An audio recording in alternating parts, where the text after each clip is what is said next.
আমিন। কিন্তু আমার গল্প এখানেই শেষ হয়ে যাচ্ছে মনে হলেও আসলে আরও অনেক কিছু বলার আছে। গত বছর আমাদের পরিবারে আরও একটা বিরাট পরিবর্তন এসেছে। বিশ্বনাথ হঠাৎ করে অসুস্থ হয়ে পড়ল। ডাক্তাররা বলল হার্টের সমস্যা। আমি খুব চিন্তিত হয়ে পড়লাম। একা একা সব সামলাতে হচ্ছে। কিন্তু আমার পরিবার আমার পাশে দাঁড়াল। রাহুল তার অফিসের কাজ কমিয়ে দিয়ে বাবার দেখাশোনায় লেগে গেল। মায়া হাসপাতালে তার কানেকশন ব্যবহার করে বিশ্বনাথের সবচেয়ে ভালো চিকিৎসার ব্যবস্থা করল। করিম সব খরচের দায়িত্ব নিল। অর্জুন দিনরাত হাসপাতালে থেকে সেবা করল। সুবর্ণা তার পুরানো মেডিকেল কানেকশন ব্যবহার করে বিদেশ থেকে বিশেষজ্ঞ ডাক্তার আনার ব্যবস্থা করল। এমনকি নাসিরুদ্দিন কাকাও রাত দিন হাসপাতালে থেকে বিশ্বনাথের পাশে ছিলেন। 2 মাস চিকিৎসার পর বিশ্বনাথ সুস্থ হয়ে উঠল। ডাক্তাররা বলল এটা একটা মিরাকেল। এত গুরুতর অবস্থা থেকে এভাবে ফিরে আসা খুবই বিরল। আমি জানি এটা মিরাকেল নয়। এটা আমাদের পারিবারিক ভালোবাসার শক্তি। এই ঘটনার পর আমি আরও গভীরভাবে বুঝলাম যে পরিবার কত গুরুত্বপূর্ণ। কিন্তু এই অসুস্থতার সময়েই আমি আরও একটা অবিশ্বাস্য তথ্য জানতে পারলাম। হাসপাতালে বিশ্বনাথের চিকিৎসা করতে এসেছিল একজন তরুণ ডাক্তার। তার নাম ডা. আরমান হাসান। ডা. আরমান খুব দক্ষ। তার চিকিৎসায় বিশ্বনাথ দ্রুত সুস্থ হয়ে উঠল। একদিন আরমান আমার কাছে এসে বলল, আন্টি, আমি আপনাকে একটা কথা বলতে চাই। আমি বললাম, বলো বাবা। আরমান বলল, আন্টি, আমি আপনাদের পরিবারের কথা অনেক দিন ধরেই জানি। আমি অবাক হয়ে বললাম, কিভাবে জানো? আরমান বলল, আন্টি, আমার মা ছিলেন রীনা দাস। আমার চোখ কপালে উঠল। বললাম, কি? রীনা দাস? তুমি সোনিয়ার ভাই? আরমান বলল, হ্যাঁ আন্টি। আমি সোনিয়ার যমজ ভাই।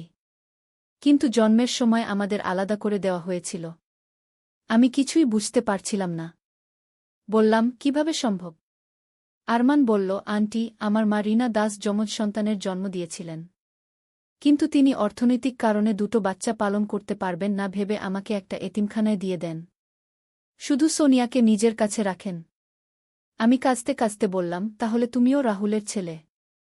আরমান বলল, হ্যাঁ আন্টি। কিন্তু আমি এতদিন জানতাম না। গত মাসে সোনিয়ার সাথে দেখা হওয়ার পর সব জানতে পারি। আমি তাড়াতাড়ি সোনিয়াকে ডাকলাম। রাহুলকেও বললাম। সোনিয়া আরমানকে দেখে কাঁদতে লাগল। বলল, ভাই, আমি তোমার খোঁজ করেছি সারা জীবন। রাহুল আরমানকে জড়িয়ে ধরল। বলল, আমার ছেলে, তুমি কত কষ্টে বড় হয়েছ। আরমান বলল, না বাবা, আমি কষ্ট করিনি। এতিমখানার মানুষেরা আমাকে খুব ভালোবেসেছে। আমি ডাক্তার হয়েছি। এভাবে আমাদের পরিবারে আরও একজন সদস্য যুক্ত হল। আরমান এখন আমাদের সাথেই থাকে। সে একটা বড় হাসপাতালে হার্ট স্পেশালিস্ট হিসেবে কাজ করে। কিন্তু আরমানের সাথে আরও একটা চমকপ্রদ খবর এলো। সে আমাদের বলল, আন্টি, আমার একটা গার্লফ্রেন্ড আছে। তার নাম ডা. তানিয়া খান। সেও একজন ডাক্তার। আমি বললাম, তাহলে তাকে নিয়ে আয়। আমরা দেখা করব। পরের সপ্তাহে আরমান তানিয়াকে নিয়ে এলো। তানিয়া খুব সুন্দর আর ভদ্র একটা মেয়ে। সে একজন শিশু বিশেষজ্ঞ। কিন্তু তানিয়ার পরিচয় শুনে আমি আরও অবাক হলাম।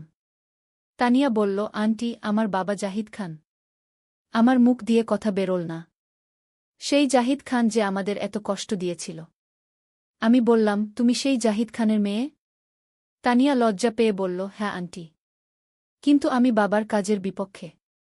আমি জানি তিনি আপনাদের অনেক কষ্ট দিয়েছেন। আমি বললাম, তোমার বাবা এখন কেমন? তানিয়া বলল, বাবা জেল থেকে বেরিয়ে এসে অনেক পরিবর্তন হয়েছেন। তিনি এখন দাতব্য কাজ করেন। আর আমার ভাই সাহিল এখন একজন সমাজকর্মী। আমি অবিশ্বাসের সাথে বললাম, সাহিলও পরিবর্তন হয়েছে? তানিয়া বলল, হ্যাঁ আন্টি। সে বুঝেছে যে সে মায়া দিদির সাথে যা করেছিল সেটা ভুল। সে এখন নারী নির্যাতনের বিরুদ্ধে কাজ করে। আমি ভাবলাম, মানুষ সত্যিই পরিবর্তন হতে পারে। আমি তানিয়াকে বললাম, তুমি আর আরমান যদি একে অপরকে ভালোবাসো, তাহলে আমাদের কোনো আপত্তি নেই। তানিয়া খুশি হয়ে বলল, সত্যি আন্টি? আপনি আমাকে মেনে নেবেন? আমি বললাম, সন্তানের পাপের জন্য বাবাকে দোষ দেওয়া যায় না। আবার বাবার পাপের জন্য সন্তানকেও দোষ দেওয়া যায় না। তুমি একটা ভালো মেয়ে। 6 মাস পর আরমান আর তানিয়ার বিয়ে হল। বিয়েতে জাহিদ খান আর সাহিলও এসেছিল। জাহিদ খান আমার পায়ে হাত দিয়ে ক্ষমা চাইল। বলল, আপা, আমি আপনাদের অনেক কষ্ট দিয়েছি। আমি অনুতপ্ত। আমি তাকে ক্ষমা করে দিলাম। সাহিল মায়ের কাছে গিয়ে ক্ষমা চাইল। বলল, আপা, আমি আপনার সাথে খারাপ ব্যবহার করেছিলাম। দয়া করে ক্ষমা করুন। মায়াও তাকে ক্ষমা করে দিল। এভাবে আমাদের পরিবারে আরও নতুন সম্পর্ক তৈরি হল। আরমান ও তানিয়ার বিয়ের পর তাদের একটা ছেলে হল। তার নাম রাখা হল রিয়ান। এখন আমার আরও একটা নাতি। সোনিয়া রিফাতের দ্বিতীয় সন্তান হল। একটা মেয়ে। তার নাম রাখা হল আয়েশা। এভাবে আমাদের পরিবার আরও বড় হতে থাকল। কিন্তু গত বছর আমাদের পরিবারের সবচেয়ে বড় পরিবর্তন এল। আমাদের এলাকায় সরকারি একটা বড় প্রজেক্ট হওয়ার কথা। একটা আধুনিক হাসপাতাল তৈরি হবে। আমি ভাবলাম, এই হাসপাতালে আমার ডাক্তার সন্তানরা কাজ করতে পারবে। মায়া, আরিফ, আরমান, তানিয়া সবাই মিলে সেই হাসপাতালে যোগ দেওয়ার প্রস্তুতি নিল। কিন্তু হঠাৎ করে সেই প্রজেক্ট বন্ধ হয়ে গেল। কারণ দুর্নীতি। আমি রেগে গেলাম। ভাবলাম, আবার দুর্নীতি? আমি সিদ্ধান্ত নিলাম যে আমি এই দুর্নীতির বিরুদ্ধে লড়ব। আমার এনজিওর মাধ্যমে আমি প্রতিবাদ সংগঠিত করলাম। স্থানীয় মানুষদের সাথে নিয়ে আমি সরকারি অফিসে গিয়ে দাবি জানালাম। প্রায় ৩ মাস আন্দোলনের পর আমাদের দাবি মেনে নেওয়া হল। দুর্নীতিবাজ অফিসারদের শাস্তি হল। হাসপাতাল প্রজেক্ট আবার শুরু হল। এই আন্দোলনের কারণে আমি স্থানীয় পর্যায়ে বেশ পরিচিত হয়ে গেলাম। মানুষ আমাকে সুনয়না আপা বলে ডাকে। বিভিন্ন সমস্যার সমাধানের জন্য আমার কাছে আসে। আমি যথাসাধ্য সবাইকে সাহায্য করার চেষ্টা করি। কিন্তু এই সামাজিক কাজ করতে গিয়ে আরও একটা অবিশ্বাস্য ঘটনা ঘটল। একদিন একজন বয়স্ক মানুষ আমার কাছে এসে বলল, সুনয়না বেগম, আমি আপনার সাথে একটা গুরুত্বপূর্ণ কথা বলতে চাই। আমি বললাম, বলুন কাকা। তিনি বললেন, আমার নাম আকবর হোসেন। আমি একজন অবসরপ্রাপ্ত সরকারি কর্মচারী। আমার কাছে একটা গুরুত্বপূর্ণ তথ্য আছে। আমি বললাম, কি তথ্য? আকবর কাকা বললেন, আপনার বাবা রহিম সাহেব সম্পর্কে। তিনি শুধু একজন গোয়েন্দা অফিসার ছিলেন না, তিনি আমাদের দেশের একজন জাতীয় বীর। আমি অবাক হয়ে বললাম, কি মানে? আকবর কাকা বললেন, রহিম সাহেব ৭১ সালে মুক্তিযুদ্ধে অংশ নিয়েছিলেন। তিনি একজন মুক্তিযোদ্ধা। কিন্তু তিনি কখনো এটা প্রকাশ করেননি। আমার চোখ ভিজে গেল। বললাম, বাবা কখনো বলেনি। আকবর কাকা বললেন, রহিম সাহেব খুবই বিনয়ী মানুষ। তিনি কখনো নিজের বীরত্বের গল্প করেন না। কিন্তু আমি তার সাথে কাজ করেছি। আমি জানি। আমি তাড়াতাড়ি বাবার কাছে গিয়ে জিজ্ঞেস করলাম। বাবা প্রথমে এড়িয়ে যাওয়ার চেষ্টা করলেন। কিন্তু পরে স্বীকার করলেন। বাবা বললেন, হ্যাঁ মা, আমি মুক্তিযুদ্ধে অংশ নিয়েছিলাম। কিন্তু এটা নিয়ে গর্ব করার কিছু নেই। এটা ছিল আমার কর্তব্য। আমি গর্বে ফুলে উঠলাম। বললাম, বাবা, তুমি একজন মুক্তিযোদ্ধা। তুমি আমার হিরো। এরপর আমি বাবার মুক্তিযোদ্ধা সার্টিফিকেট বের করার জন্য চেষ্টা করলাম। অনেক খোঁজাখুঁজির পর বাবার মুক্তিযোদ্ধা স্বীকৃতি পাওয়া গেল। স্থানীয় প্রশাসন বাবাকে সম্মাননা দিল। আমাদের পুরো পরিবার গর্বিত হল। কিন্তু এই ঘটনার পর আরও একটা চমক এল। সরকার থেকে বাবার মুক্তিযুদ্ধের অবদানের জন্য একটা বড় সম্মাননা দেওয়ার সিদ্ধান্ত নিল। ঢাকায় জাতীয় পর্যায়ে একটা অনুষ্ঠানে বাবাকে পুরস্কার দেওয়া হবে। আমরা সবাই মিলে ঢাকায় গেলাম। সেই অনুষ্ঠানে প্রধানমন্ত্রী নিজে বাবাকে পুরস্কার দিলেন। আমি কাঁদতে কাঁদতে দেখলাম। অনুষ্ঠানের পর প্রধানমন্ত্রী আমার সাথেও কথা বললেন। তিনি বললেন, সুনয়না, তোমার বাবা একজন প্রকৃত দেশপ্রেমিক। তুমিও তোমার সামাজিক কাজের জন্য অভিনন্দনের যোগ্য। আমি কৃতজ্ঞতার সাথে বললাম, ধন্যবাদ ম্যাডাম। প্রধানমন্ত্রী বললেন, তুমি যদি চাও, সরকারিভাবে তোমাদের এনজিওকে আরও বড় করা যেতে পারে। আমি খুশি হয়ে বললাম, অবশ্যই ম্যাডাম। এভাবে আমার এনজিও সরকারি স্বীকৃতি পেল। এখন আমি আরও বড় পরিসরে সামাজিক কাজ করতে পারি। দেশের বিভিন্ন জায়গায় আমাদের শাখা খোলা হল। হাজারো মেয়ে আমাদের সাহায্যে পড়াশোনা করছে। আমি যখন এই সাফল্য দেখি, তখন মনে পড়ে যায় সেই দিনের কথা, যেদিন রাহুল রান্নাঘরে এসে আমাকে বিয়ের কথা বলেছিল। কে জানত সেই দিন থেকে আমার জীবনে এত বড় পরিবর্তন আসবে? আজ আমি একজন সমাজকর্মী, একজন অনুপ্রেরণামূলক বক্তা, একটা বড় পরিবারের প্রধান। কিন্তু সবচেয়ে গর্বের কথা হল, আমি একজন মুক্তিযোদ্ধার মেয়ে। আমার নাতিনাতনীরা আরও বড় হচ্ছে। সুনয়না এখন ১২ বছর বয়সী। সে খুব মেধাবী। ইংরেজিতে খুব ভালো। রহিম 10 বছর বয়সী। সে ছবি আঁকায় অনেক ভালো। কয়েকটা প্রতিযোগিতায় পুরস্কারও পেয়েছে। আয়ান 9 বছর বয়সী। সে খেলাধুলায় খুব ভালো। রিয়াসিয়া 8 বছর বয়সী। তারা দুজন খুব মিষ্টি। তারা একসাথে নাচগান করে। প্রিয়া 7 বছর বয়সী। সে বই পড়তে খুব ভালোবাসে। তুহিন 6 বছর বয়সী। সে খুব দুষ্টু কিন্তু খুব স্মার্ট। রিয়ান 3 বছর বয়সী। সে সবার আদরের। আয়েশা 2 বছর বয়সী। সে খুব মিষ্টি। আমার এই সব নাতিনাতনীরা আমার জীবনের আনন্দ। প্রতিদিন সকালে ওরা আমার চারপাশে ঘুরে বেড়ায়। আমার কাছে গল্প শোনে। আমি ওদের আমার অ্যাডভেঞ্চারের গল্প বলি। ওরা মুগ্ধ হয়ে শোনে। ওরা প্রায় বলে, নানু তুমি তো সুপার হিরো। আমি হেসে বলি, না রে, আমি একটা সাধারণ মানুষ। তবে হ্যাঁ, আমার একটা সুপার পরিবার আছে। আমার পরিবারের সবাই এখন নিজ নিজ ক্ষেত্রে প্রতিষ্ঠিত। রাহুল একটা বড় কোম্পানির ম্যানেজার। পূজা একটা হাসপাতালের সিনিয়র ডাক্তার। মায়া আর আরিফ দুজনেই সফল ডাক্তার। তাদের নিজস্ব ক্লিনিক আছে। সোনিয়া একটা আন্তর্জাতিক কোম্পানির হিউম্যান রিসোর্স ম্যানেজার। রিফাত একটা বড় ইঞ্জিনিয়ারিং ফার্মের পার্টনার। আরমান আর তানিয়া দুজনেই বড় হাসপাতালের কনসালটেন্ট ডাক্তার। অর্জুন একটা সরকারি ব্যাংকের ভাইস প্রেসিডেন্ট। তার স্ত্রী একটা স্কুলের প্রধান শিক্ষক।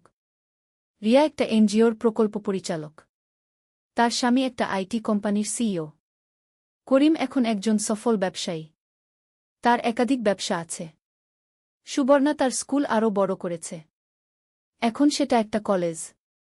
আমি গর্বিত যে আমার পরিবারের সবাই নিজ নিজ ক্ষেত্রে সফল। কিন্তু আমার সবচেয়ে বড় গর্ব হল তারা সবাই ভালো মানুষ। তারা অন্যদের সাহায্য করে। সমাজের উপকার করে। আমি বিশ্বাস করি যে সফলতার চেয়ে ভালো মানুষ হওয়া বেশি গুরুত্বপূর্ণ। আর আমার পরিবারের সবাই ভালো মানুষ। এই হলো আমার সম্পূর্ণ গল্প। একটি সাধারণ খিচুড়ি রান্নার সকাল থেকে শুরু হওয়া এক অবিশ্বাস্য জীবনযাত্রার কাহিনী। এই গল্প আমাকে শিখিয়েছে যে জীবনে কখনো কিছুই অসম্ভব নয়। পরিবারের ভালোবাসা আর একতা থাকলে যে কোনো বাধা অতিক্রম করা যায়। আর সবচেয়ে গুরুত্বপূর্ণ কথা হল, সামান্য একটা ঘটনা থেকেও জীবনে বিরাট পরিবর্তন আসতে পারে। আমার জীবনেও তাই হয়েছে। এখন আমার বয়স 57। কিন্তু আমি এখনও স্বপ্ন দেখি। আমি চাই আমার নাতিনাতনীরা আরও বড় হয়ে দেশ ও সময়ই হল আমার গল্প। একটা সাধারণ মায়ের অসাধারণ জীবন কাহিনী। কিন্তু আমার গল্প এখানেই শেষ নয়। আরও অনেক অধ্যায় বাকি। 5 বছর পর একদিন আমাদের বাড়িতে একটা অপরিচিত মেয়ে এসে হাজির হল। তার বয়স প্রায় 25 বছর। সুন্দরী, শিক্ষিত দেখতে। সে আমাকে দেখে বলল, আপনি কি সুনয়না পাল? আমি বললাম, হ্যাঁ, আমি সুনয়না। তুমি কে? সে কাঁদতে কাঁদতে বলল, আমার নাম সোনিয়া। আমি রাহুল ভাইয়ের সন্তান। আমার চোখ কপালে উঠে গেল। বললাম, কি? রাহুলের সন্তান? কিন্তু রাহুল তো পূজাকেই বিয়ে করেছে। সোনিয়া বলল, আন্টি, রাহুল ভাই আমার বাবা হলেও তিনি আমার কথা জানেন না। আমি কিছুই বুঝতে পারছিলাম না। বললাম, এটা কেমন কথা? সোনিয়া বলল, আন্টি, আমার মা ছিল রীনা দাস। তিনি রাহুল ভাইয়ের কলেজের ক্লাসমেট ছিলেন। তারা দুজনে প্রেম করতেন। আমি অবাক হয়ে বললাম, রাহুল তো কখনো বলেনি যে তার কোনো গার্লফ্রেন্ড ছিল। সোনিয়া বলল, তার কারণ আছে। আমার মা রীনা দাস একদিন রাহুল ভাইকে বলেছিলেন যে তিনি গর্ভবতী। কিন্তু রাহুল ভাই তখন পূজা দিদির প্রেমে পড়ে গিয়েছিলেন। তিনি মাকে বলেছিলেন যে তিনি বিয়ে করতে পারবেন না। আমার মাথা ঘুরে গেল। বললাম, তারপর কি হল? সোনিয়া বলল, মা একা আমাকে জন্ম দিয়েছেন। অনেক কষ্টে আমাকে মানুষ করেছেন। গত মাসে মা মারা গেছেন। মরার আগে তিনি আমাকে রাহুল ভাইয়ের ঠিকানা দিয়েছেন। আমি কাঁদতে কাঁদতে বললাম, তুমি কেন এত দেরিতে এলে? সোনিয়া বলল, আন্টি, আমি জানতাম না রাহুল ভাই আমাকে গ্রহণ করবেন কিনা। তাই সাহস করতে পারিনি। আমি সোনিয়াকে জড়িয়ে ধরলাম। বললাম, তুমি আমার নাতনি। তুমি আমাদের পরিবারের মেয়ে। সেদিনই রাহুলকে ডেকে সব কথা বললাম। রাহুল প্রথমে অস্বীকার করার চেষ্টা করল।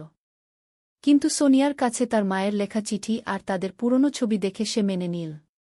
রাহুল কাঁদতে কাঁদতে বলল, মা, আমি তখন খুব অপরিণত ছিলাম। আমি ভুল করেছি। আমি বললাম, এখন ভুল শুধরানোর সময়। সোনিয়া আমাদের পরিবারের মেয়ে। পূজা প্রথমে একটু কষ্ট পেলেও পরে সোনিয়াকে মেনে নিল। সে বলল, সোনিয়া আমার মেয়ের মতো। ছোট্ট সুনয়না আর রহিম সোনিয়াকে দিদি বলে ডাকতে লাগল। কিন্তু সোনিয়ার সাথে আরও একটা রহস্যজনক কাহিনী জড়িত ছিল। সে আমাদের বলল, আন্টি, আমার মা শুধু রাহুল ভাইয়ের গার্লফ্রেন্ড ছিলেন না। তিনি একজন সাংবাদিক ছিলেন। তিনি কিছু বিপজ্জনক তথ্য জানতেন। আমি বললাম, কি ধরনের তথ্য? সোনিয়া বলল, মা একটা বড় দুর্নীতি কেলেঙ্কারির তদন্ত করছিলেন। কিছু শক্তিশালী মানুষ তাকে হত্যা করার হুমকি দিয়েছিল। আমি ভয় পেয়ে বললাম, তাহলে কি তোমার মাকে হত্যা করা হয়েছে? সোনিয়া বলল, আমি তাই সন্দেহ করি। ডাক্তাররা বলেছেন হার্ট অ্যাটাক। কিন্তু মা কখনো হৃদরোগে ভোগেননি। আমি চিন্তিত হয়ে বাবার সাথে কথা বললাম। বাবা বললেন, সুনয়না, যদি সত্যিই রিনাকে হত্যা করা হয়ে থাকে তাহলে সোনিয়ার জীবনও বিপদে আছে। আমি বললাম, কেন বাবা? বাবা বললেন, কারণ রিনা যা জানতেন সেটা সোনিয়াকেও বলে থাকতে পারেন। সত্যিই কয়েকদিন পর সোনিয়ার জীবনে বিপদ এলো। একদিন সে কলেজ থেকে ফিরে আসতে দেরি হল। আমরা চিন্তিত হয়ে তাকে খুঁজতে বেরুলাম। পরে জানলাম যে কয়েকজন অজানা লোক তাকে কিডন্যাপ করার চেষ্টা করেছে। কিন্তু সে পালিয়ে এসেছে। সোনিয়া কাঁপতে কাঁপতে বলল, আন্টি, তারা আমাকে বলেছে যে আমি যদি মায়ের গবেষণার কাগজপত্র না দেই তাহলে আমাকে মেরে ফেলবে। আমি বললাম, তোমার মায়ের কাগজপত্র কোথায়? সোনিয়া বলল, মা সব একটা ব্যাংক লকারে রেখেছেন। তিনি আমাকে বলেছিলেন শুধুমাত্র জরুরি অবস্থায় সেগুলো খুলতে। আমি বাবার সাথে পরামর্শ করে বললাম, আমাদের সেই কাগজপত্র দেখতে হবে। পরের দিন আমরা সবাই মিলে ব্যাংকে গেলাম। সোনিয়ার মায়ের লকার খুলে দেখি ভেতরে প্রচুর দলিলপত্র, ছবি আর একটা পেন ড্রাইভ। বাড়িতে এসে পেন ড্রাইভটা কম্পিউটারে লাগিয়ে দেখি এতে একটা বিশাল দুর্নীতি নেটওয়ার্কের তথ্য আছে। কয়েকজন মন্ত্রী, আমলা আর ব্যবসায়ীর দুর্নীতির প্রমাণ আছে। লাখ লাখ টাকার হিসাব। বাবা দেখে বললেন, এই তথ্য অনেক বড় মানুষদের জেলে পাঠাতে পারে। আমি বললাম, তাহলে আমরা এটা পুলিশে দেব? বাবা বললেন, এই নেটওয়ার্কে পুলিশের কিছু মানুষও জড়িত আছে। আমাদের সরাসরি অ্যান্টি কারাপশন কমিশনে যেতে হবে। কিন্তু সেই রাতেই আমাদের উপর আক্রমণ এলো। মাঝরাতে আমাদের বাড়িতে কয়েকজন সশস্ত্র লোক ঢুকল। তারা সোনিয়াকে ধরতে চাইল। কিন্তু আমরা সবাই প্রস্তুত ছিলাম। করিম, রাহুল, অর্জুন, বিশ্বনাথ সবাই মিলে তাদের সাথে লড়াই করল। সুবর্ণা আর নাসিরুদ্দিন কাকাও সাহায্য করলেন। প্রায় ঘণ্টাখানেক লড়াইয়ের পর অপরাধীরা পালিয়ে গেল। কিন্তু আমরা বুঝলাম যে এভাবে চলতে পারে না। পরের দিন আমরা সিদ্ধান্ত নিলাম যে সব প্রমাণ সাথে নিয়ে দেশের বাইরে চলে যাব। করিমের আন্তর্জাতিক কানেকশন ব্যবহার করে আমরা সবাই থাইল্যান্ডে চলে গেলাম। থাইল্যান্ড থেকে আমরা আন্তর্জাতিক মিডিয়ার কাছে সব প্রমাণ পাঠালাম।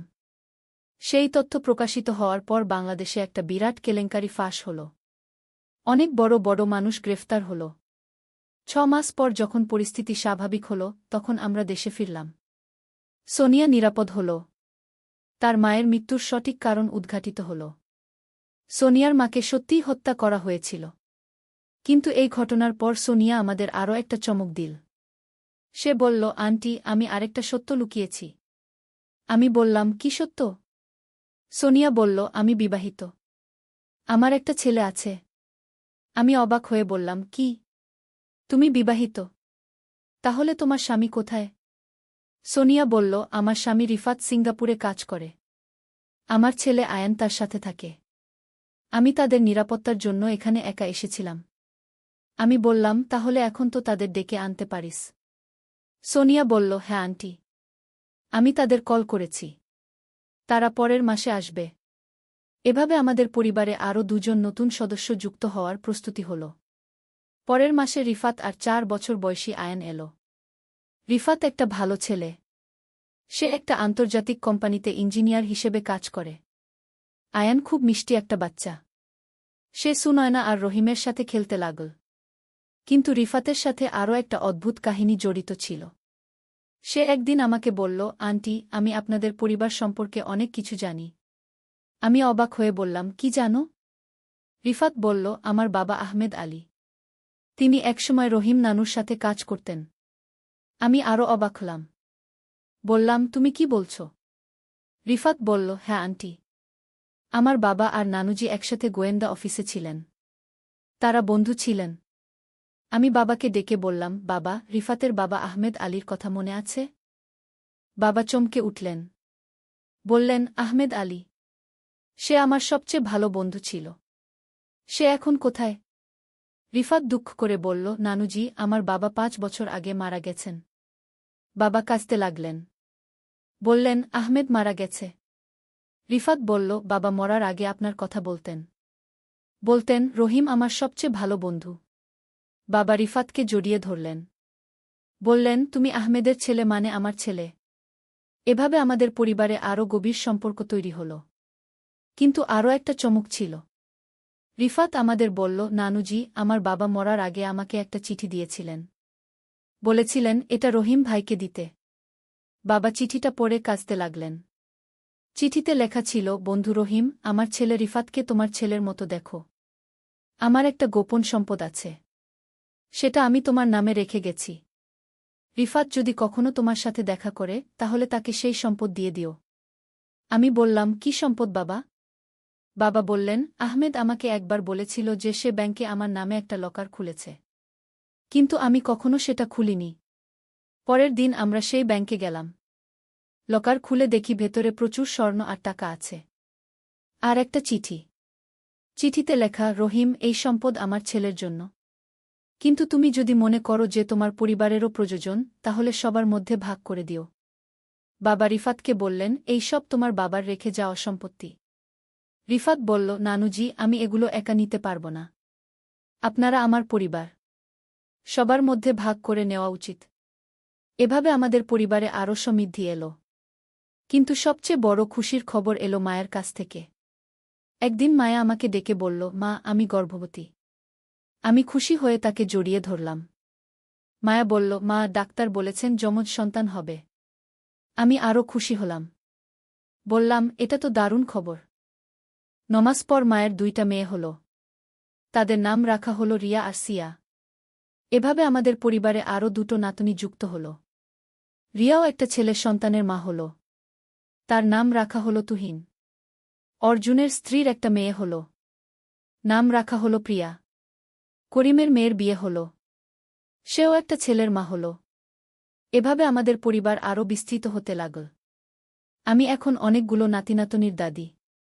কখনো কখনো ভাবি, সেই রবিবারের সকালে যখন রাহুল খিচুড়ি রান্নার জন্য আমাকে সাহায্য করতে এসেছিল, তখন কি জানতাম যে আমার জীবনে এত ঘটনা ঘটবে।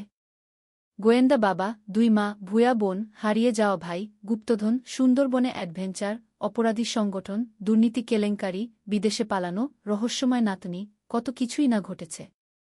কিন্তু সবচেয়ে বড় কথা হল, আমার পরিবার আমার কাছে আরও প্রিয় হয়েছে। আজ আমি যখন আমাদের বিশাল বাড়িতে সবার হাসি খুশি দেখি, তখন মনে হয় আমি পৃথিবীর সবচেয়ে ভাগ্যবান মা। রাহুল এখন একজন দায়িত্বশীল বাবা। তার 3 সন্তান, সুনয়না, রহিম আর সোনিয়া। পূজা খুব ভালো মা। মায়া একজন সফল ডাক্তার। তার যমজ মেয়ে রিয়াসিয়া খুব মিষ্টি। সোনিয়া আর রিফাত সুখী দাম্পত্য জীবন যাপন করছে। আয়ান বড় হচ্ছে। অর্জুন আর তার স্ত্রী খুশি। তাদের মেয়ে প্রিয়া আমার আদরের নাতনি। রিয়া আর তার স্বামীও ভালো আছে। তুহিন খুব দুষ্টু একটা বাচ্চা। করিম তার ব্যবসায় সফল। তার পরিবারও ভালো। সুবর্ণা তার স্কুল নিয়ে ব্যস্ত। সে আমাদের পরিবারের একটা গুরুত্বপূর্ণ অংশ। বাবা মা এখন অবসরে। নাতিনাতনিদের সাথে সময় কাটান। নাসিরুদ্দিন কাকা এখনও আমাদের পাশে আছেন। ফরিদা খালাও আমাদের সাথেই থাকেন। আর আমি এই সবার কেন্দ্রবিন্দু, যার চারপাশে ঘুরছে এই বিশাল পরিবার। কখনো কখনো নিজেকে প্রশ্ন করি, আমি কি স্বপ্ন দেখছি? এত কিছু কি সত্যিই ঘটতে পারে? কিন্তু যখন আমার নাতিনাতনিরা আমার কোলে এসে বসে, তখন বুঝি এসব সত্যি। আমার জীবনের গল্পটা অবিশ্বাস্য হলেও সত্যি। আর এই গল্পের শেষ এখনো হয়নি। গত মাসে করিম আমাকে বলল, বোন, আমাদের পরিবারের গল্প নিয়ে একটা বই লেখা উচিত। আমি বললাম, কে লিখবে? করিম বলল, তুমিই লিখো। তুমি সবচেয়ে ভালো বলতে পারবে। তাই আমি এই গল্প লেখা শুরু করেছি। হয়তো একদিন এই গল্প বই হয়ে প্রকাশিত হবে। মানুষ পড়বে। হয়তো কেউ কেউ বিশ্বাস করবে না। ভাববে এগুলো কল্পনা। কিন্তু আমি জানি এগুলো সব সত্যি। আর যারা এই গল্প শুনছেন তাদের বলি, জীবনে কখনো আশা ছাড়বেন না। আমার মতো একটা সাধারণ মানুষের জীবনেও এত অসাধারণ ঘটনা ঘটতে পারে। আপনাদের জীবনেও হয়তো এমন কিছু ঘটবে। শুধু একটা কথা মনে রাখবেন, পরিবারের চেয়ে বড় আর কিছু নেই। যত বিপদই আসুক, পরিবার একসাথে থাকলে সব মোকাবেলা করা যায়। আমাদের পরিবারের মতো আপনাদের পরিবারেও ভালোবাসা আর একতা থাকুক। আর হ্যাঁ, খিচুড়ি রান্না করার সময় সাবধান থাকবেন। কে জানে, আপনাদের জীবনেও আমার মতো একটা বড় অ্যাডভেঞ্চার শুরু হয়ে যেতে পারে। এই হলো আমার জীবনের গল্প, একটি সাধারণ খিচুড়ি রান্নার দিন থেকে শুরু হওয়া অসাধারণ অ্যাডভেঞ্চার। কিন্তু গল্প এখানেই শেষ নয়। আরও কিছু বলার আছে। গত বছর আমার জীবনে আরও একটা বড় পরিবর্তন এসেছে। আমার বয়স এখন ৫৫। কিন্তু আমি ভাবলাম, শুধু পরিবার নিয়েই পড়ে থাকব কেন? আমিও কিছু করব। আমি সিদ্ধান্ত নিলাম একটা এনজিও খুলব, যেটা দরিদ্র পরিবারের মেয়েদের শিক্ষার জন্য কাজ করবে। সুবর্ণা আমাকে সাহায্য করল। করিম আর্থিক সহায়তা দিল। আমাদের এনজিও এখন বেশ সফল। অনেক মেয়েরা আমাদের সাহায্যে পড়াশোনা করছে। কিন্তু এই কাজ করতে গিয়েও আমার জীবনে নতুন অভিজ্ঞতা হল। একদিন আমাদের এনজিওতে একটা মেয়ে এলো সাহায্যের জন্য। তার নাম তামান্না। বয়স ১৮। তামান্না আমাকে বলল, আপা, আমি পড়তে চাই। কিন্তু আমার বাবা আমাকে জোর করে বিয়ে দিতে চায়। আমি তাকে সাহায্য করার প্রতিশ্রুতি দিলাম। কিন্তু পরে জানলাম যে তামান্নার বাবা একজন স্থানীয় মাস্তান। সে আমাদের এনজিওকে ধ্বংস করে দেওয়ার হুমকি দিল। আমি ভয় পেলাম না। বললাম, আমি তামান্নাকে সাহায্য করবই। একদিন তামান্নার বাবা আনসার আলী কয়েকজন গুন্ডা নিয়ে আমাদের এনজিওতে এসে হাঙ্গামা করল। সে বলল, তোমরা আমার মেয়েকে বিগড়ে দিয়েছ। তামান্নাকে আমার কাছে ফিরিয়ে দাও। আমি বললাম, তামান্না এখন আমাদের হোস্টেলে নিরাপদে আছে। সে পড়াশোনা করবে।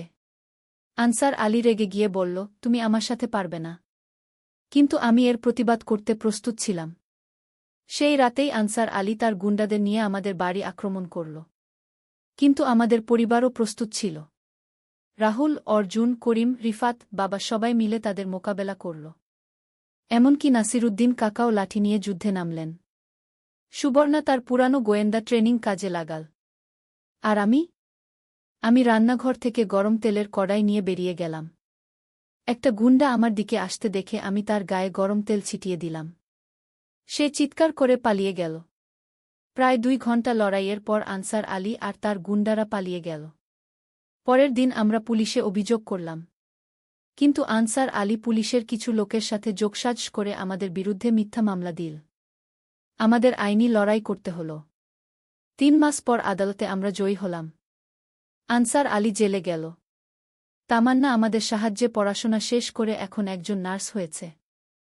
এই ঘটনার পর আমাদের এনজিওর নাম আরও ছড়িয়ে গেল।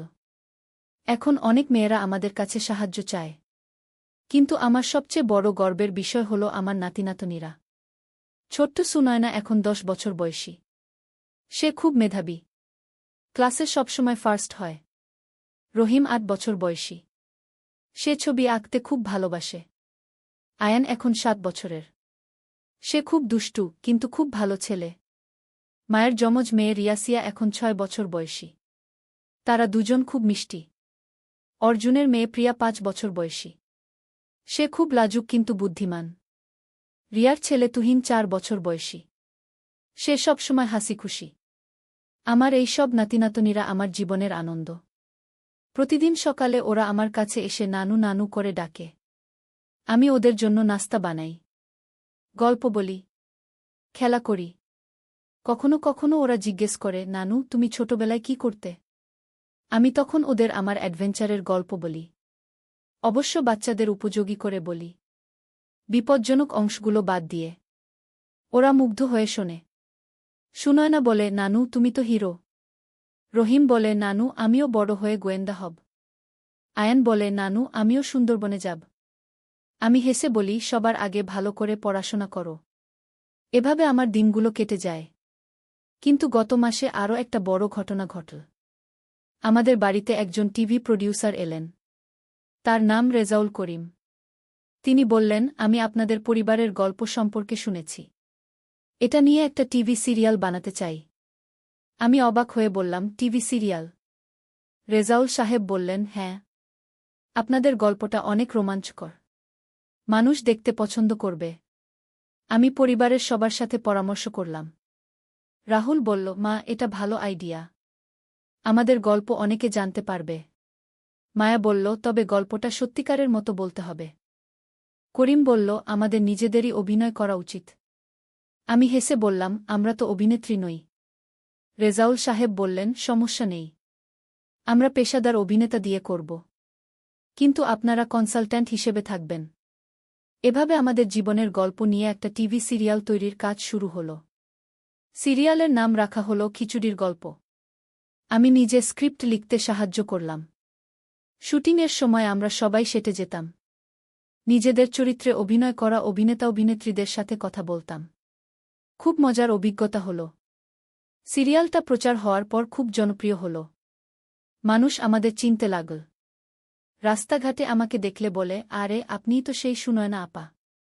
আমি লজ্জা পেয়ে যাই। কিন্তু ভালো লাগে যে আমাদের গল্প মানুষের কাছে পৌঁছেছে। অনেকে আমার কাছে চিঠি পাঠায়। বলে তারাও আমাদের মতো পারিবারিক বন্ধন চায়। কিছু কিছু পরিবার আমাদের সাথে দেখা করতে আসে। তাদের সাথে কথা বলে ভালো লাগে। আমি বুঝি যে আমাদের গল্প শুধু গল্প নয়, এটা অনেক মানুষকে অনুপ্রাণিত করছে। গত সপ্তাহে এক মহিলা আমার কাছে এসে বললেন, আপা, আপনাদের গল্প দেখে আমি আমার পরিবারের সাথে ঝগড়া মিটিয়ে ফেলেছি। এখন আমরা সবাই একসাথে থাকি। এমন কথা শুনলে আমার খুব ভালো লাগে। আমি বুঝি যে আমাদের গল্পের একটা অর্থ আছে। আজকাল আমি প্রায়ই বিভিন্ন অনুষ্ঠানে বক্তৃতা দিতে যাই। পারিবারিক বন্ধন, নারীর ক্ষমতায়ন, শিক্ষার গুরুত্ব, এসব বিষয়ে কথা বলি।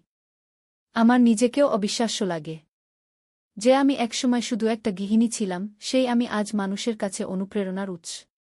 কিন্তু আমি জানি এসব সম্ভব হয়েছে আমার পরিবারের সবার সহায়তায়। বিশ্বনাথ সবসময় আমাকে সাপোর্ট করেছে। রাহুল মায়া আমার গর্ব। অর্জুন, রিয়া, সোনিয়া, করিম সবাই আমার সন্তানের মতো। বাবা মা এখনও আমার পথপ্রদর্শক। সুবর্ণা আমার বোন। নাসিরুদ্দিন কাকা আমার অভিভাবক। আর আমার নাতিনাতনীরা আমার জীবনের সবচেয়ে বড় আনন্দ। আমি প্রতিদিন আল্লাহর কাছে কৃতজ্ঞতা প্রকাশ করি এই সুন্দর পরিবারের জন্য। আগামী মাসে আমাদের পরিবারে আরও একটা খুশির ঘটনা হতে যাচ্ছে। সোনিয়া আর রিফাতের দ্বিতীয় সন্তান হবে। ডাক্তার বলেছেন মেয়ে হবে। আমি আরেকটা নাতনি পাব। আমার খুশি ধরে না। প্রতিদিন সোনিয়ার যত্ন নিচ্ছি। তার জন্য পুষ্টিকর খাবার বানাচ্ছি। রিফাত বলেছে, আন্টি, মেয়ের নাম রাখব সুনয়না। আপনার নামে? আমি বলেছি, না রে, আমার নামে এতগুলো নাতনি হয়ে গেছে। অন্য কোনো সুন্দর নাম রাখো। কিন্তু মনে মনে খুশি হয়েছি। এভাবে আমাদের পরিবার আরও বড় হতে থাকবে। আরও নতুন সদস্য যুক্ত হবে। আরও নতুন গল্প তৈরি হবে। কিন্তু যাই হোক না কেন, আমাদের পারস্পরিক ভালোবাসা আর একটা অটুট থাকবে। এটাই আমার বিশ্বাস। আর যারা এই গল্প শুনছেন তাদের বলব, আপনারাও আপনাদের পরিবারকে ভালোবাসুন। একে অপরের পাশে দাঁড়ান। জীবনে যত সমস্যাই আসুক, পরিবারের সাথে থাকলে সব সমাধান হয়ে যাবে। আর সবচেয়ে গুরুত্বপূর্ণ কথা হল, জীবনে কখনো হার মানবেন না। আমার মতো একজন সাধারণ গৃহিণীর জীবনেও এত অসাধারণ ঘটনা ঘটতে পারে। আপনাদের জীবনেও ঘটতে পারে। শুধু বিশ্বাস রাখুন নিজের উপর। আর ভালোবাসুন আপনার পরিবারকে। এই হল আমার সম্পূর্ণ গল্প। একটি সাধারণ খিচুড়ি রান্নার সকাল থেকে শুরু হওয়া এক অবিশ্বাস্য জীবনযাত্রার কাহিনী। ধন্যবাদ সবাইকে এই গল্প শোনার জন্য। আল্লাহ আপনাদের সবার মঙ্গল করুন। আমিন। নমাজ পর পূজার আরেকটা ছেলে হল। তার নাম রাখা হল রহিম, দাদুর নামে। এখন আমাদের পরিবারে দুটো নাতিনাতনী, ছোট্ট সুনয়না আর ছোট্ট রহিম। কিন্তু এই সময়েই আরেকটা অবিশ্বাস্য ঘটনা ঘটল। একদিন আমাদের বাড়িতে একজন অচেনা মহিলা এসে হাজির হল। তার বয়স প্রায় 60 বছর। সে বলল, আমি রহিম সাহেবের সাথে দেখা করতে চাই। আমি বললাম, আপনি কে? সে বলল, আমার নাম ফরিদা বেগম। আমি রহিম সাহেবের প্রথম স্ত্রী। আমার মাথায় যেন বাজ পড়ল। বললাম, কি? আপনি কি বলছেন? ফরিদা বেগম বলল, হ্যাঁ, রহিম সাহেব আমাকে বিয়ে করেছিল 40 বছর আগে। কিন্তু গোয়েন্দা কাজের জন্য আমাদের আলাদা হয়ে যেতে হয়েছিল। আমি কাঁপতে কাঁপতে বাবাকে ডাকলাম। বাবা ফরিদা বেগমকে দেখে অবাক হয়ে গেলেন। বললেন, ফরিদা, তুমি এখানে? ফরিদা বেগম বললেন, রহিম, আমি তোমার খোঁজ করতে করতে এখানে এসেছি। আমি বাবার দিকে তাকিয়ে বললাম, বাবা, এটা কি? বাবা দীর্ঘশ্বাস ফেলে বললেন, সুনয়না, এটা আমার জীবনের আরেকটা গোপনীয়তা। আমি ফরিদাকে বিয়ে করেছিলাম। কিন্তু আমার মিশনের জন্য আমাদের আলাদা থাকতে হয়েছিল। আমি বললাম, তাহলে মা কি? বাবা বললেন, তোর মা আমার দ্বিতীয় স্ত্রী। আমি ফরিদার কথা ভুলে গিয়ে তোর মাকে বিয়ে করেছিলাম। ফরিদা বেগম বললেন, রহিম, আমি তোমার উপর রাগ নেই। আমি জানি তুমি কতটা কঠিন পরিস্থিতিতে ছিলে। মা এসে সব শুনে বললেন, ফরিদা আপা, আপনি আমাদের সাথেই থাকুন। আমরা সবাই এক পরিবার। ফরিদা বেগম কাঁদতে কাঁদতে বললেন, তুমি কত ভালো মানুষ। কিন্তু ফরিদা বেগম আরও একটা চমকপ্রদ খবর নিয়ে এসেছিলেন। তিনি বললেন, রহিম, আমাদের একটা ছেলে আছে। বাবা অবাক হয়ে বললেন, কি? আমাদের ছেলে? ফরিদা বেগম বললেন, হ্যাঁ। তার নাম করিম। সে এখন ৩৫ বছর বয়সী। একজন সফল ইঞ্জিনিয়ার। আমি বললাম, মানে আমার আরেকজন ভাই আছে? ফরিদা বেগম বললেন, হ্যাঁ। করিম এই দেশেই থাকে। সে তোমাদের সাথে দেখা করতে চায়। পরের দিন করিম আমাদের বাড়িতে এলো। সে দেখতে অনেকটা বাবার মতো। লম্বা, ফর্সা, গম্ভীর চেহারা। করিম আমাকে দেখে বলল, তুমি আমার বোন সুনয়না? আমি কাঁদতে কাঁদতে বললাম, হ্যাঁ, আমি তোমার বোন। করিম আমাকে জড়িয়ে ধরল। বলল, আমি কত বছর ধরে তোমাদের খোঁজ করেছি। করিম আমাদের সবার সাথে পরিচিত হল। রাহুল, মায়া, অর্জুন, রিয়া সবাইকে দেখে খুব খুশি হল। করিম বলল, আমার একটা স্ত্রী আর একটা মেয়ে আছে। তাদেরও নিয়ে আসব। আমি বললাম, অবশ্যই। তারাও আমাদের পরিবারের অংশ। এভাবে আমাদের পরিবার আরও বড় হল। কিন্তু করিমের সাথে আরও একটা অবিশ্বাস্য কাহিনী জড়িত ছিল। করিম একদিন আমাদের বলল, আমি একটা বড় কোম্পানির মালিক। আমার অনেক টাকা আছে। আমি তোমাদের সবার জীবনযাত্রার মান উন্নত করতে চাই। আমি বললাম, আমাদের এখন ভালোই আছে। করিম বলল, না বোন, আমি তোমাদের জন্য একটা বড় বাড়ি কিনে দেব। সবার জন্য গাড়ি কিনে দেব। বিশ্বনাথ বলল, করিম ভাই, এত খরচ করার দরকার নেই। করিম বলল, এটা আমার পরিবারের জন্য। আমি এত বছর তোমাদের থেকে দূরে ছিলাম। এখন সব পূরণ করতে চাই। সত্যিই করিম আমাদের জন্য একটা বিশাল বাড়ি কিনে দিল। সেই বাড়িতে সবার জন্য আলাদা আলাদা ফ্ল্যাট। রাহুল, পূজার জন্য একটা ফ্ল্যাট। আমার আর বিশ্বনাথের জন্য একটা। মায়ের জন্য আলাদা রুম। অর্জুন, রিয়ার জন্য একটা ফ্ল্যাট। বাবা-মার জন্য একটা। সুবর্ণার জন্য একটা। করিম আর তার পরিবারের জন্য একটা। এত বড় বাড়িতে আমাদের সবার থাকার ব্যবস্থা হল। কিন্তু এই নতুন বাড়িতে থাকার পর আরেকটা রহস্যজনক ঘটনা ঘটল। একদিন রাতে আমি অদ্ভুত একটা শব্দ শুনলাম। মনে হচ্ছিল কেউ বাড়ির নিচে কিছু খুঁজছে। আমি বিশ্বনাথকে জাগিয়ে বললাম, শোনো, নিচে কি শব্দ হচ্ছে? বিশ্বনাথও শুনল। বলল, সত্যিই তো। মনে হচ্ছে কেউ মাটি খুঁড়ছে। আমরা নিচে গিয়ে দেখি করিম একা একা বেসমেন্টে কিছু খুঁড়ছে। আমি বললাম, করিম, তুমি কি করছ? করিম চমকে গিয়ে বলল, আরে বোন, তুমি। আমি একটা স্টোর রুম বানাচ্ছিলাম। কিন্তু আমার মনে সন্দেহ হল। মাঝরাতে স্টোর রুম বানানো স্বাভাবিক নয়। পরের দিন আমি গোপনে বেসমেন্টে গিয়ে দেখি করিম একটা বড় গর্ত খুঁড়েছে। গর্তের ভেতরে একটা বড় বাক্স আছে। আমি কৌতূহলী হয়ে বাক্সটা খুলে দেখলাম। ভেতরে অনেক কাগজপত্র, ছবি আর কিছু অদ্ভুত জিনিস। কাগজপত্র দেখে আমি অবাক হয়ে গেলাম। এগুলো করিমের কোম্পানির দলিলপত্র নয়। এগুলো কিছু গোয়েন্দা তথ্য। আমি বুঝলাম যে করিমও একজন গোয়েন্দা। সেই রাতে আমি করিমের সাথে কথা বললাম। বললাম, করিম, তুমিও কি গোয়েন্দা? করিম প্রথমে অস্বীকার করার চেষ্টা করল। কিন্তু পরে সত্য কথা বলল। করিম বলল, হ্যাঁ বোন। আমি একজন গোয়েন্দা অফিসার। বাবার মতোই। আমি বললাম, তাহলে তোমার কোম্পানি? করিম বলল, সেটা আমার কভার। আমি গোয়েন্দা কাজের জন্য ব্যবসায়ীর ছদ্মবেশ ধরি। আমি বললাম, তুমি কেন এই বাড়ি কিনে দিলে? করিম বলল, কারণ এই এলাকায় একটা বিপজ্জনক অপরাধী সংগঠন আছে। আমি তাদের উপর নজর রাখার জন্য এখানে এসেছি। আমি ভয় পেয়ে বললাম, মানে আমরা আবার বিপদে পড়লাম? করিম বলল, না বোন। এবার আমি আছি। আমি তোমাদের সবাইকে রক্ষা করব। কিন্তু পরের সপ্তাহেই সেই বিপদ এসে হাজির হল। একদিন সকালে আমি দেখি আমাদের বাড়ির চারপাশে অনেক পুলিশ। তারা পুরো এলাকা ঘিরে রেখেছে। একজন পুলিশ অফিসার আমাদের বাড়িতে এসে বলল, আপনাদের এলাকায় একটা বড় অপরাধী সংগঠনের হাইড আউট আছে। আজ রাতে আমরা অপারেশন করব। আমি চিন্তিত হয়ে করিমকে বললাম, করিম, এটা কি তোমার মিশনের অংশ? করিম বলল, হ্যাঁ বোন। আমি 6 মাস ধরে এই অপারেশনের জন্য প্রস্তুতি নিচ্ছি। সেই রাতে একটা বড় অপারেশন হল। পুলিশ আর গোয়েন্দা বাহিনী মিলে পুরো এলাকায় তল্লাশি চালাল। প্রায় 20 জন অপরাধী গ্রেফতার হল।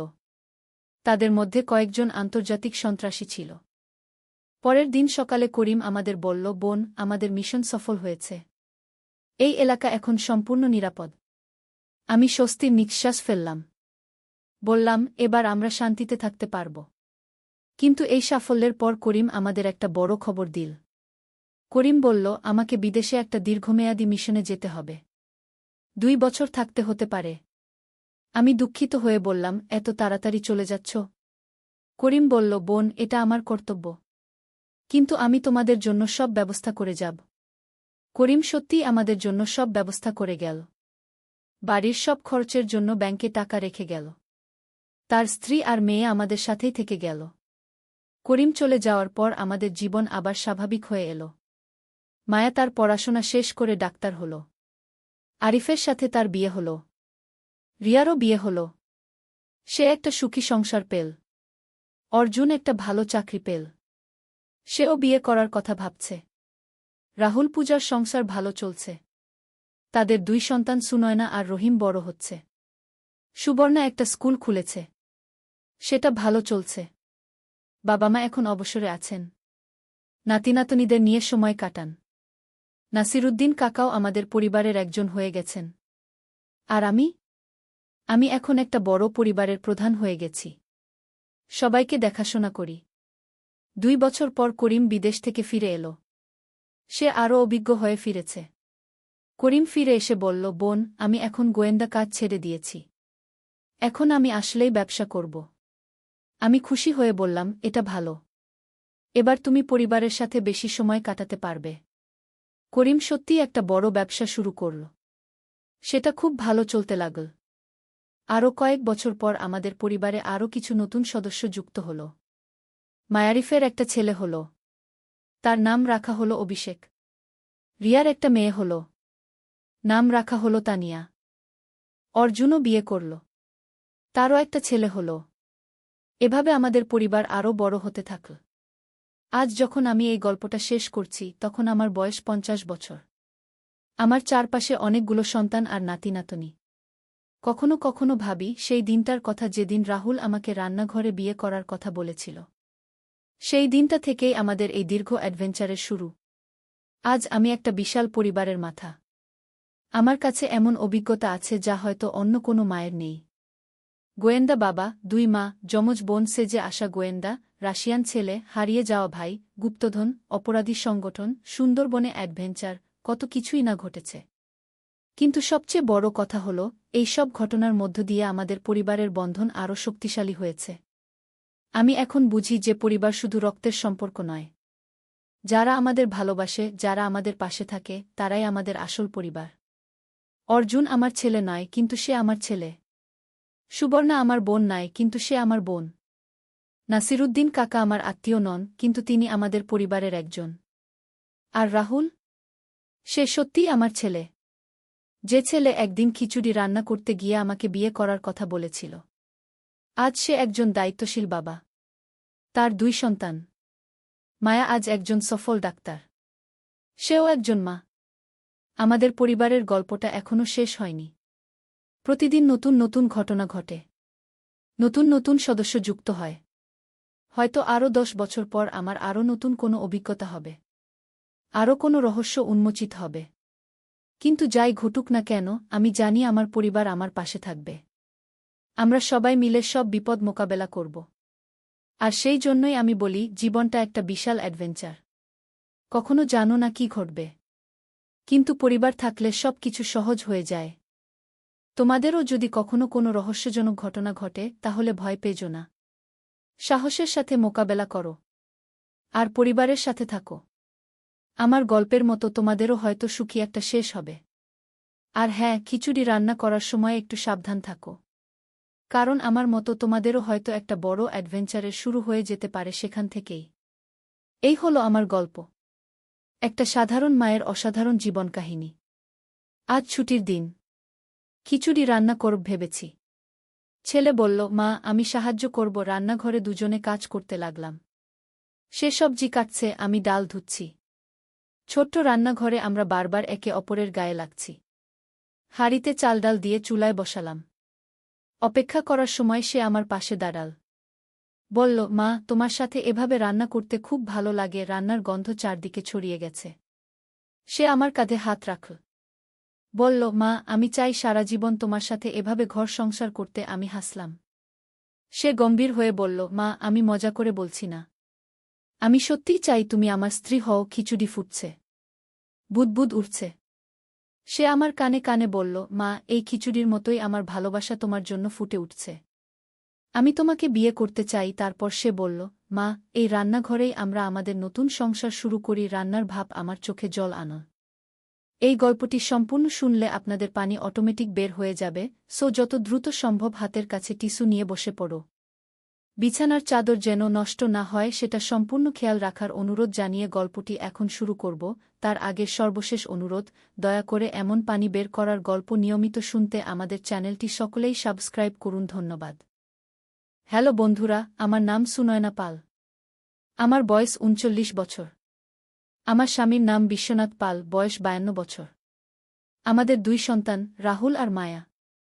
রাহুল ২১ বছর বয়সী, ভার্সিটিতে পড়ে। মায়া ১৪ বছর বয়সী, হাই স্কুলে যায়। আমার গল্পটা শুরু হয়েছিল সেই রবিবার সকালে, যখন রাহুল রান্নাঘরে এসে বলল, মা আমি তোমাকে সাহায্য করব। সেদিন আমি খিচুড়ি রান্না করার জন্য ঠিক করেছিলাম। রান্নাঘরে আমরা দুজনে কাজ করতে শুরু করলাম। রাহুল সবজি কাটছিল, আমি ডাল ধুচ্ছিলাম। ছোট্ট রান্নাঘরে আমাদের বারবার একে অপরের গায়ে লেগে যাচ্ছিল। হঠাৎ করেই সে আমার হাতটা ধরে ফেল। বলল, মা তুমি জানো না তোমার হাত কত নরম। আমি একটু অবাক হলাম। রাহুল আগে কখনো এমন কথা বলেনি।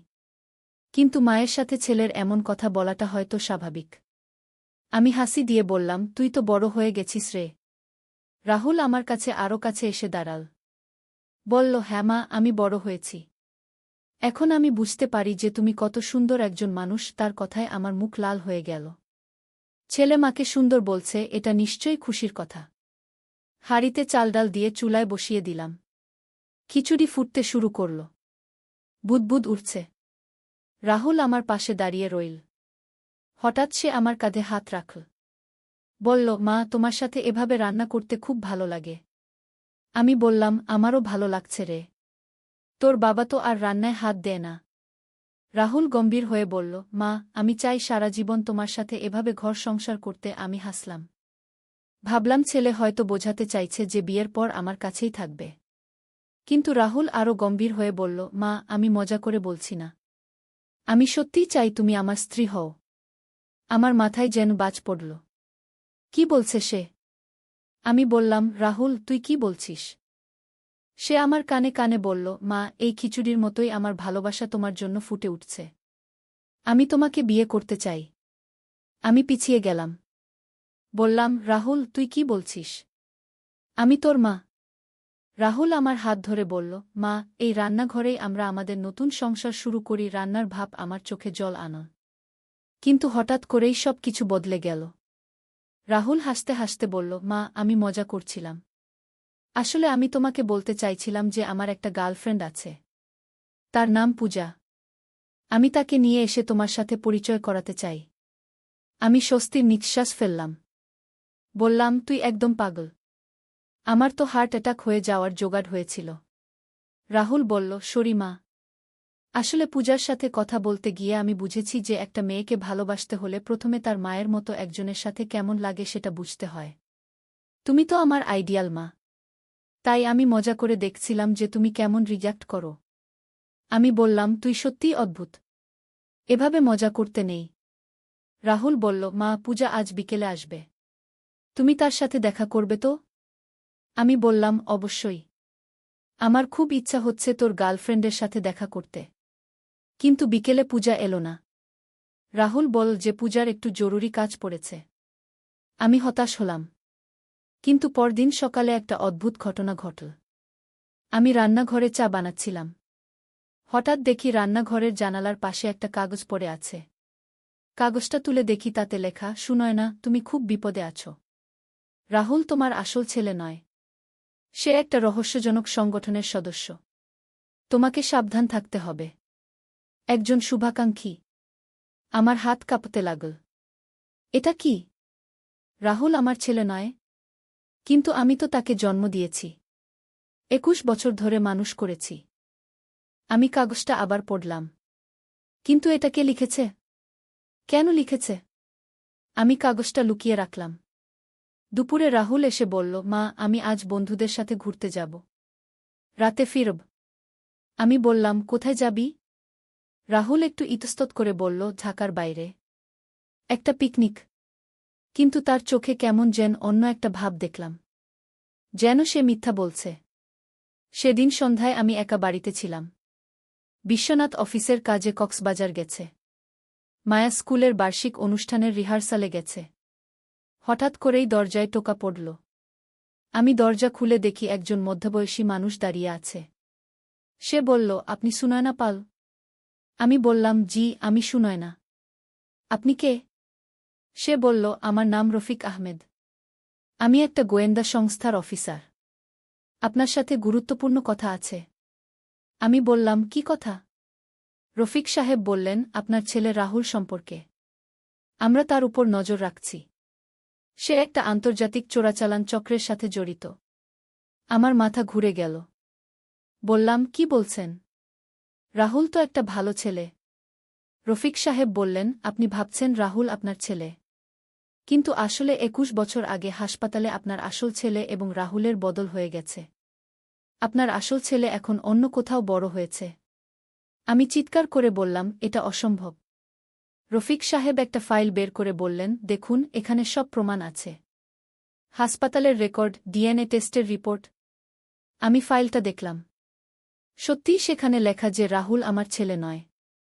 রফিক সাহেব বললেন, আপনার আসল ছেলেকে আমরা খুঁজে বের করেছি। তার নাম অর্জুন। সে এখন আমেরিকায় থাকে।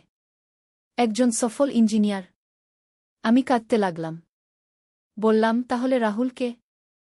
রফিক সাহেব বললেন, রাহুল একটা অপরাধী পরিবারের ছেলে। ছোটবেলা থেকেই তাকে প্রশিক্ষণ দেওয়া হয়েছে চোরাচালানের জন্য। সে আপনার পরিবারে ঢুকে আপনাদের ব্যবহার করে অপরাধের কাজ করছে। আমি বললাম, কিন্তু রাহুল তো আমার সাথে খুব ভালো ব্যবহার করে। রফিক সাহেব বললেন, সেটাই তার কাজ। সে আপনার বিশ্বাস অর্জন করে আপনার ঘর থেকে গুরুত্বপূর্ণ তথ্য চুরি করে। আপনার স্বামী বিশ্বনাথ পাল তো একটা বড় কোম্পানির ম্যানেজার। রাহুল আপনার স্বামীর কাগজপত্র চুরি করে। আমি ভাবতে লাগলাম। সত্যিই তো, কয়েকবার বিশ্বনাথ বলেছে যে তার অফিসের গোপনীয় কাগজ হারিয়ে গেছে। রফিক সাহেব বললেন, আজ রাতেই রাহুলকে গ্রেফতার করা হবে। আপনি মানসিকভাবে প্রস্তুত থাকুন। সেই রাতে আমি ঘুমাতে পারলাম না। বারবার ভাবছিলাম, 21 বছর ধরে যে ছেলেকে আমি মানুষ করেছি সে আমার ছেলেই নয়। ভোর 5টার সময় রাহুল ফিরে এলো। সে খুব খুশি দেখাচ্ছিল। বলল, মা, আমি খুব ভালো খবর নিয়ে এসেছি। আমি বললাম, কি খবর? রাহুল বলল, আমি পূজাকে প্রপোজ করেছি। সে রাজি হয়েছে। আগামী মাসেই আমরা বিয়ে করব। আমি বললাম, তাই নাকি? খুব ভালো কথা। কিন্তু মনে মনে ভাবছিলাম, এই ছেলে আমাকে কত বড় মিথ্যা বলেছে। সকাল 8টার সময় পুলিশ এলো। রাহুলকে গ্রেফতার করল। রাহুল আমার দিকে তাকিয়ে বলল, মা, আমি নির্দোষ। আমাকে ফাঁসানো হচ্ছে। কিন্তু আমি কিছু বললাম না। পুলিশ চলে যাওয়ার পর রফিক সাহেব আবার এলেন। বললেন, সুনয়না, আপনার আসল ছেলে অর্জুন আমেরিকা থেকে ঢাকায় আসছে। কাল তার সাথে আপনার দেখা হবে। আমি খুব উত্তেজিত হলাম। 21 বছর পর আমার আসল ছেলের সাথে দেখা হবে। পরদিন বিকেলে অর্জুন এলো। সে দেখতে একদমই আমার মতো। লম্বা, ফর্সা, চোখে মুখে আমার ছাপ। অর্জুন আমাকে জড়িয়ে ধরে কাঁদতে লাগল। বলল, মা, আমি কত বছর ধরে তোমার খোঁজ করেছি। আমিও কাঁদলাম। বললাম, আমার সোনা, তুই কত কষ্টে বড় হয়েছিস। অর্জুন বলল, মা, আমি জানতাম যে তুমি আমার আসল মা নও, যে আমাকে মানুষ করেছে। কিন্তু আমি সবসময় আমার আসল মায়ের কথা ভেবেছি। আমি বললাম, এখন সব ঠিক হয়ে যাবে। তুই আমার কাছেই থাকবি। অর্জুন বলল, হ্যাঁ মা। আমি আমেরিকার চাকরি ছেড়ে দিয়ে বাংলাদেশে চলে আসব। কিন্তু এরপর আরও একটা অবিশ্বাস্য ঘটনা ঘটল। সেদিন রাতে মায়া স্কুল থেকে ফিরে এসে বলল, মা, তুমি কি জানো রাহুল দাদাকে গ্রেফতার করেছে? আমি বললাম, হ্যাঁ জানি। মায়া বলল, কিন্তু মা, রাহুল দাদা তো নির্দোষ। আসল অপরাধী হচ্ছে রফিক চাচা। আমি অবাক হয়ে বললাম, কি বলছিস তুই? মায়া বলল, মা, আমি গতকাল স্কুলে রফিক চাচাকে দেখেছি। সে আমাদের স্কুলের প্রিন্সিপাল স্যারের সাথে কথা বলছিল। আমি লুকিয়ে শুনলাম যে সে বলছিল, এই পরিকল্পনা অনুযায়ী সুনয়নাকে বোকা বানিয়ে তার আসল ছেলেকে আমাদের কাস্টমারের কাছে বিক্রি করব গু। আমার মাথায় যেন বাজ পড়ল। বললাম, কি কি বলছিস তুই? মায়া বলল, মা, রফিক চাচা একটা মানব পাচার চক্রের নেতা। সে বিদেশ থেকে একটা ছেলেকে এনেছে যে তোমার ছেলে সেজে থাকবে। আর রাহুল দাদাকে ফাঁসিয়ে দেবে যাতে তার সন্দেহ না হয়। আমি বুঝতে পারলাম যে আমি কত বড় একটা ফাঁদে পড়েছি। আমি তাড়াতাড়ি অর্জুনকে ডেকে বললাম, তুই কে? তোর আসল পরিচয় কি? অর্জুন প্রথমে ইতস্তত করল। তারপর বলল, মা, আমি আসলে রাশিয়ার একটা অনাথাশ্রমের ছেলে। রফিক আমাকে টাকা দিয়ে এখানে এনেছে। আমি চিৎকার করে বললাম, তাহলে তুই আমার ছেলে নিস? অর্জুন কাঁদতে কাঁদতে বলল, না মা, আমি তোমার ছেলে নই। কিন্তু আমি সত্যিই তোমাকে মা মনে করেছি। রফিক আমাকে বলেছিল যে তুমি আমার আসল মা। আমি বুঝতে পারলাম যে রাহুলই আমার আসল ছেলে। আমাকে বোকা বানানোর জন্য এই সব নাটক করা হয়েছে। আমি তাড়াতাড়ি পুলিশ স্টেশনে গিয়ে সব সত্য ঘটনা বললাম। রাহুলকে ছেড়ে দেওয়া হল। রফিক আহমেদকে গ্রেফতার করা হল। রাহুল ঘরে ফিরে এসে আমাকে জড়িয়ে ধরল। বলল, মা, আমি জানতাম তুমি আমাকে বিশ্বাস করো। কিন্তু তুমি কেন সন্দেহ করলে? আমি কাঁদতে কাঁদতে বললাম, শরীরে শোনা। মা বোকা হয়ে গেছিল। রাহুল বলল, মা, আসলে আমার কোনো গার্লফ্রেন্ড নেই। আমি মজা করে বলেছিলাম, তুমি আমার সবচেয়ে প্রিয় মানুষ। আমি বললাম, তুই সত্যিই আমার ভালো ছেলে। কিন্তু অর্জুনের কি হবে? সে তো একা। আমি তাকে বললাম, তুই চাইলে আমাদের সাথেই থাকতে পারিস। আমি তোকে ছেলের মতোই দেখব। অর্জুন খুশি হয়ে বলল, সত্যি মা? আমি থাকতে পারি? আমি বললাম, অবশ্যই। তুই আমার দ্বিতীয় ছেলে। এভাবে আমাদের পরিবারে একটা নতুন সদস্য এলো। কিন্তু এই ঘটনার কয়েকদিন পর আরও একটা রহস্য উন্মোচিত হল। বিশ্বনাথ কক্সবাজার থেকে ফিরে এসে বলল, সুনয়না, আমি সেখানে একটা অদ্ভুত ঘটনার কথা শুনেছি। আমাদের পুরানো বাড়িতে কেউ একজন ঢুকেছে। আমি বললাম, পুরানো বাড়িতে? কে ঢুকবে? সেই বাড়িতে তো কেউ থাকে না। বিশ্বনাথ বলল, হ্যাঁ, কিন্তু প্রতিবেশীরা বলেছে যে রাতে একজন মহিলাকে দেখা যায়। সে আমাদের পুরানো বাড়িতে ঢুকে কি যেন খোঁজে। আমার মনে পড়ল আমাদের পুরানো বাড়ির কথা। রাহুল যখন ছোট ছিল আমরা সেই বাড়িতে থাকতাম। পরে আমরা এই নতুন বাড়িতে চলে এসেছি। আমি বললাম, আমাদের একবার সেই বাড়িতে যাওয়া উচিত। বিশ্বনাথ বলল, হ্যাঁ, কাল আমরা সবাই মিলে যাব। পরদিন সকালে আমরা সবাই পুরানো বাড়িতে গেলাম। রাহুল, মায়া, অর্জুন আর আমি। বাড়িটা অনেক দিন ধরে ফাঁকা পড়ে আছে। চারদিকে জঙ্গল হয়ে গেছে। বাড়িতে ঢুকে দেখি সত্যিই কেউ এসেছে। মেঝেতে পায়ের দাগ। কয়েকটা জিনিসপত্র এলোমেলো। রাহুল বলল, মা, এই ঘরটা দেখো। এখানে কেউ রাত্রি কাটিয়েছে। সত্যিই একটা ঘরে কাপড়চোপড় ছড়িয়ে আছে। একটা ব্যাগ পড়ে আছে। আমি ব্যাগটা খুলে দেখি। ভেতরে কিছু কাগজপত্র। একটা ছবি। ছবিটা দেখে আমার চোখ ছানাবড়া। এটা আমারই ছবি। কিন্তু অনেক বছর আগের। মায়া বলল, মা, এটা তোমার ছবি কেন এখানে? আমি কাগজপত্র দেখলাম। একটা চিঠি আছে। চিঠিতে লেখা, প্রিয় সুনয়না, আমি তোমার বোন সুবর্ণা। আমি জানি তুমি আমাকে চেনো না। কিন্তু আমি তোমার যমজ বোন। আমাদের জন্মের সময় আমাকে অন্য জায়গায় পাঠিয়ে দেওয়া হয়েছিল। এখন আমি তোমার খোঁজ করছি। আমার মাথায় যেন বাজ পড়ল। আমার যমজ বোন? কিন্তু আমার বাবা মা তো কখনো বলেনি যে আমার কোনো বোন আছে। বিশ্বনাথ বলল, সুনয়না, এটা কি ব্যাপার? আমি বললাম, আমি কিছুই বুঝতে পারছি না। হঠাৎ করেই আমরা পায়ের শব্দ শুনলাম। কেউ বাড়িতে ঢুকছে। আমরা সবাই লুকিয়ে থাকলাম। একজন মহিলা ঢুকল। সে দেখতে হুবহু আমার মতো, যেন আয়নায় দেখছি। সে ঘরে এসে তার ব্যাগ খুঁজতে লাগল। আমি সাহস করে বেরিয়ে গেলাম। বললাম, তুমি কে? সে আমাকে দেখে চমকে গেল। বলল, তুমি তুমি সুনয়না? আমি বললাম, হ্যাঁ, আমি সুনয়না। তুমি কে? সে কাঁদতে কাঁদতে বলল, আমি সুবর্ণা, তোমার যমজ বোন। আমরা দুজনেই কাঁদতে লাগলাম। এতদিন পর বোনের সাথে দেখা। সুবর্ণা বলল, সুনয়না, আমি তোমার খোঁজ করতে করতে এখানে এসেছি। আমার কাছে আমাদের জন্মের সার্টিফিকেট আছে। দেখো, আমরা দুজনেই একই দিনে জন্মেছি। আমি সার্টিফিকেট দেখলাম। সত্যিই আমাদের জন্মের তারিখ একই। আমি বললাম, কিন্তু বাবা মা কেন তোকে আলাদা করে দিল? সুবর্ণা বলল, আমাদের বাবা মার অর্থনৈতিক অবস্থা ভালো ছিল না। দুটো মেয়ে পালন করা কঠিন ছিল।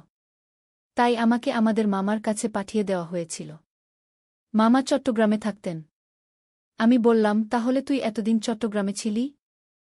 সুবর্ণা বলল, হ্যাঁ, কিন্তু মামা গত বছর মারা গেছেন। তার আগে তিনি আমাকে তোমার কথা বলেছিলেন। তাই আমি তোমার খোঁজ করতে এসেছি।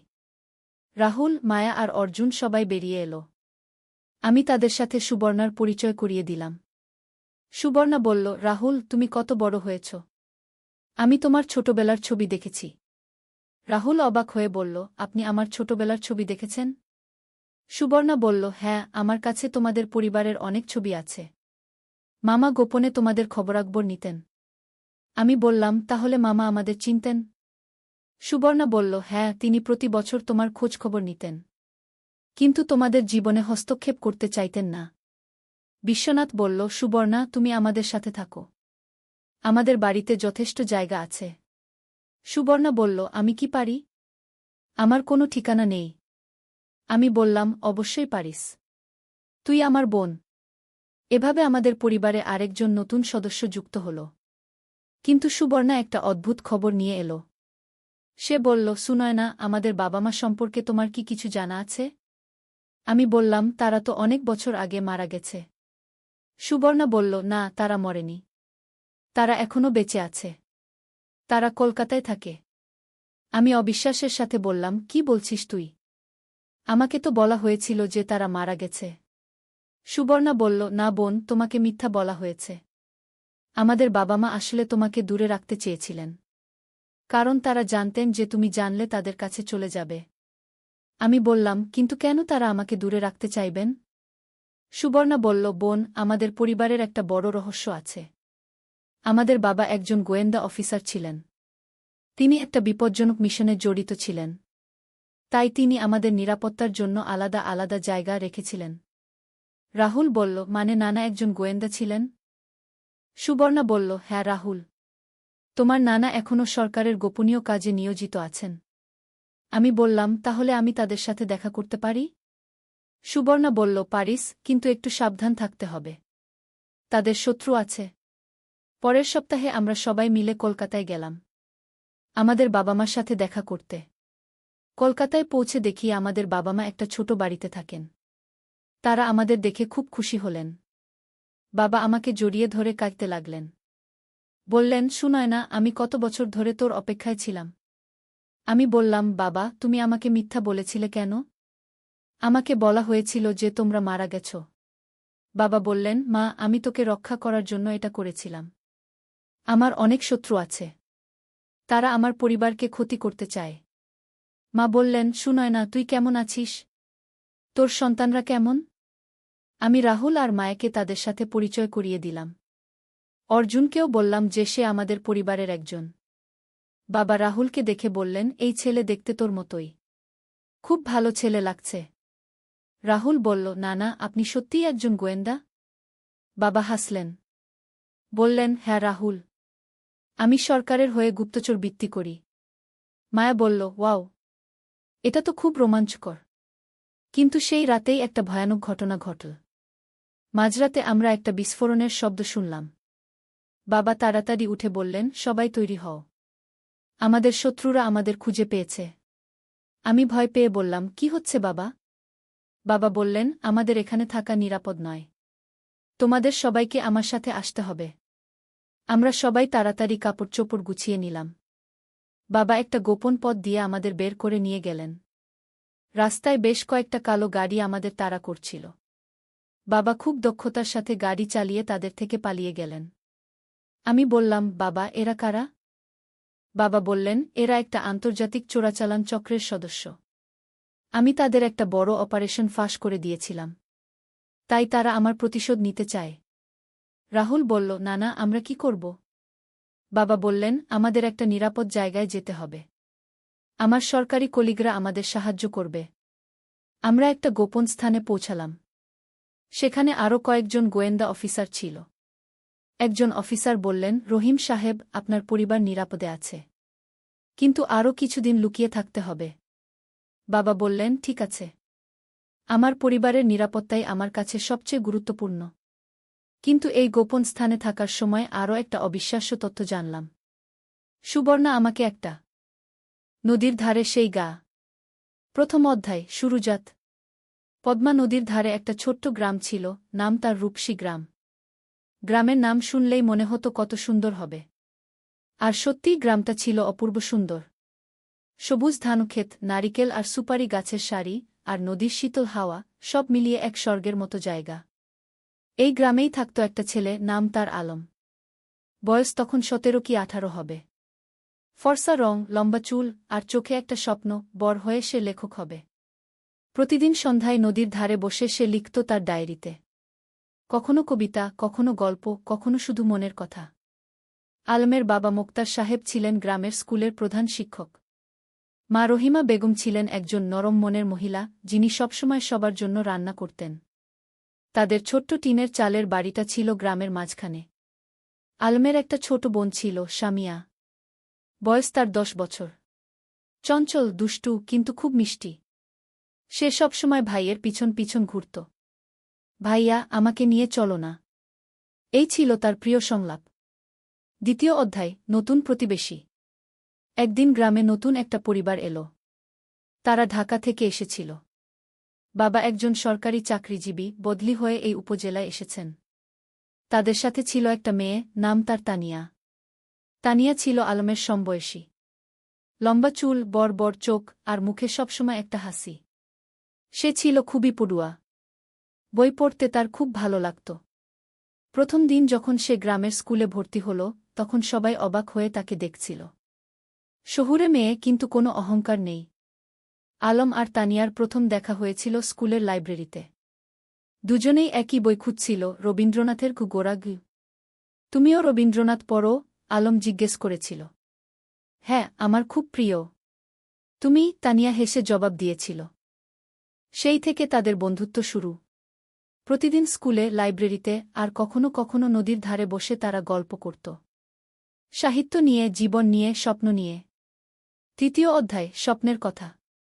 একদিন সন্ধ্যায় নদীর ধারে বসে আলম তানিয়াকে বলল, জানো, আমি বড় হয়ে লেখক হতে চাই। এমন গল্প লিখব যেগুলো মানুষের মন ছুঁয়ে যাবে গু। তানিয়া মৃদু হেসে বলল, তুমি পারবে। তোমার লেখার হাত খুব ভালো। তুমি যা লিখো তাতে আন্তরিকতা আছে গি। তুমি কি হতে চাও? আলম জিজ্ঞেস করল। আমি শিক্ষিকা হতে চাই। গ্রামের মেয়েদের পড়াতে চাই। দেখো না, এখানে কত মেয়ে স্কুলেই যায় না। আমি চাই সবাই পড়াশোনা করুক। তানিয়ার কথা শুনে আলম অবাক হল। এতটা সরল, এতটা নিঃস্বার্থ স্বপ্ন। তুমি সত্যিই অসাধারণ, আলম বলল। তানিয়া লজ্জা পেয়ে বলল, আরে না, আমি সাধারণ। তবে হ্যাঁ, আমি মানুষের জন্য কিছু করতে চাই। সেদিন থেকে আলমের মনে তানিয়ার জন্য একটা বিশেষ জায়গা তৈরি হল। সে বুঝতে পারছিল না এটা কি অনুভূতি, কিন্তু তানিয়াকে না দেখলে তার দিন ভালো যেত না। চতুর্থ অধ্যায়, বর্ষাকাল। বর্ষা এলো। পদ্মা নদী ফুলে ফেঁপে উঠল। চারিদিকে পানি আর পানি। স্কুল বন্ধ হয়ে গেল। বৃষ্টি থামার নাম নেই। একদিন সন্ধ্যায় আলম দেখল তানিয়া তাদের বাড়ির সামনে দাঁড়িয়ে আছে, ভিজে একদম। কি হয়েছে? এভাবে বৃষ্টিতে ভিজে আসলে কেন? আলম চিন্তিত হয়ে জিজ্ঞেস করল। আমার বই। আমার প্রিয় বইটা। আমি নদীর ধারে রেখে এসেছিলাম। পানিতে ভেসে যাবে কি? তানিয়া কাঁদো কাঁদো স্বরে বলল।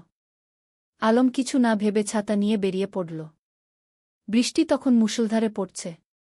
সে নদীর ধারে গিয়ে দেখল তানিয়ার বইটা একটা পাথরের নিচে চাপা পড়ে আছে, কিন্তু পানি প্রায় সেখানে পৌঁছে গেছে। সে দ্রুত বইটা তুলে নিল। সৌভাগ্যবশত বইটা পুরোপুরি ভিজেনি। সে তার শার্টের ভিতরে বইটা লুকিয়ে বাড়ি ফিরল। তানিয়া যখন বইটা পেল তার চোখে পানি এসে গেল। তুমি এতটা করলে আমার জন্য? তুমি আমার বন্ধু।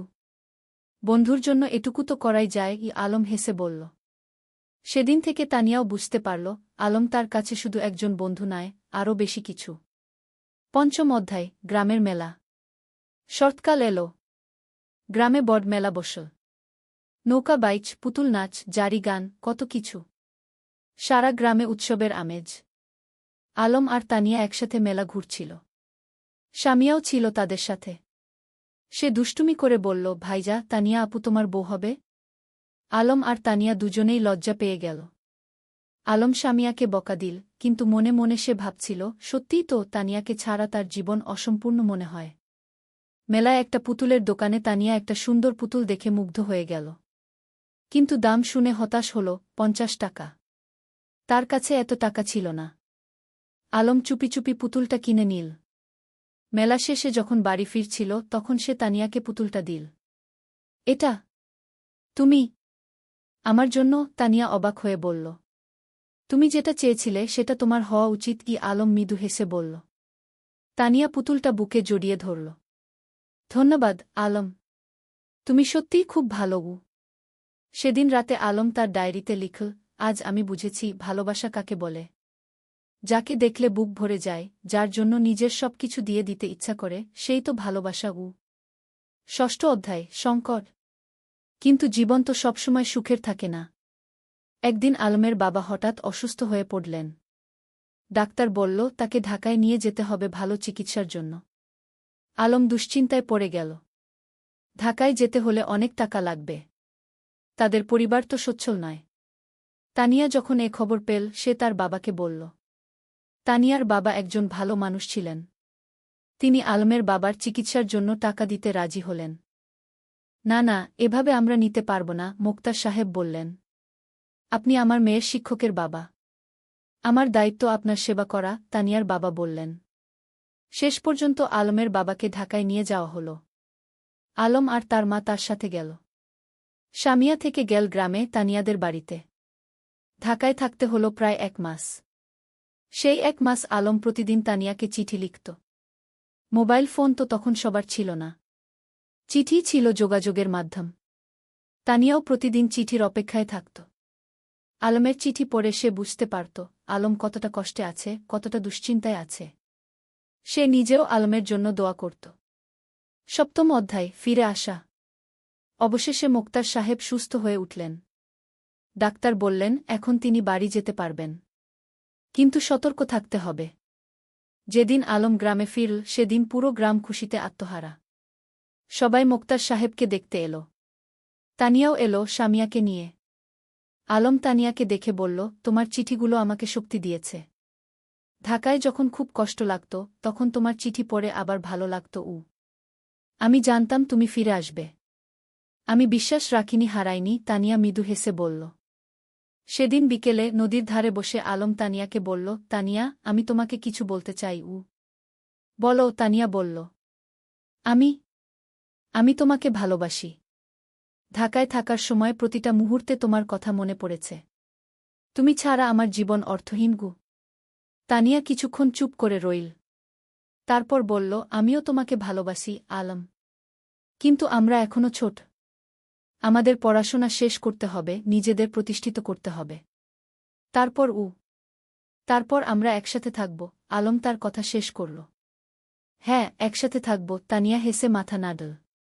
অষ্টম অধ্যায়, সময়ের পরীক্ষা। পরের কয়েক বছর দ্রুত কেটে গেল। আলম আর তানিয়া দুজনেই খুব ভালো ছাত্র ছিল। এসএসসি পরীক্ষায় দুজনেই জিপিএ 5 পেল।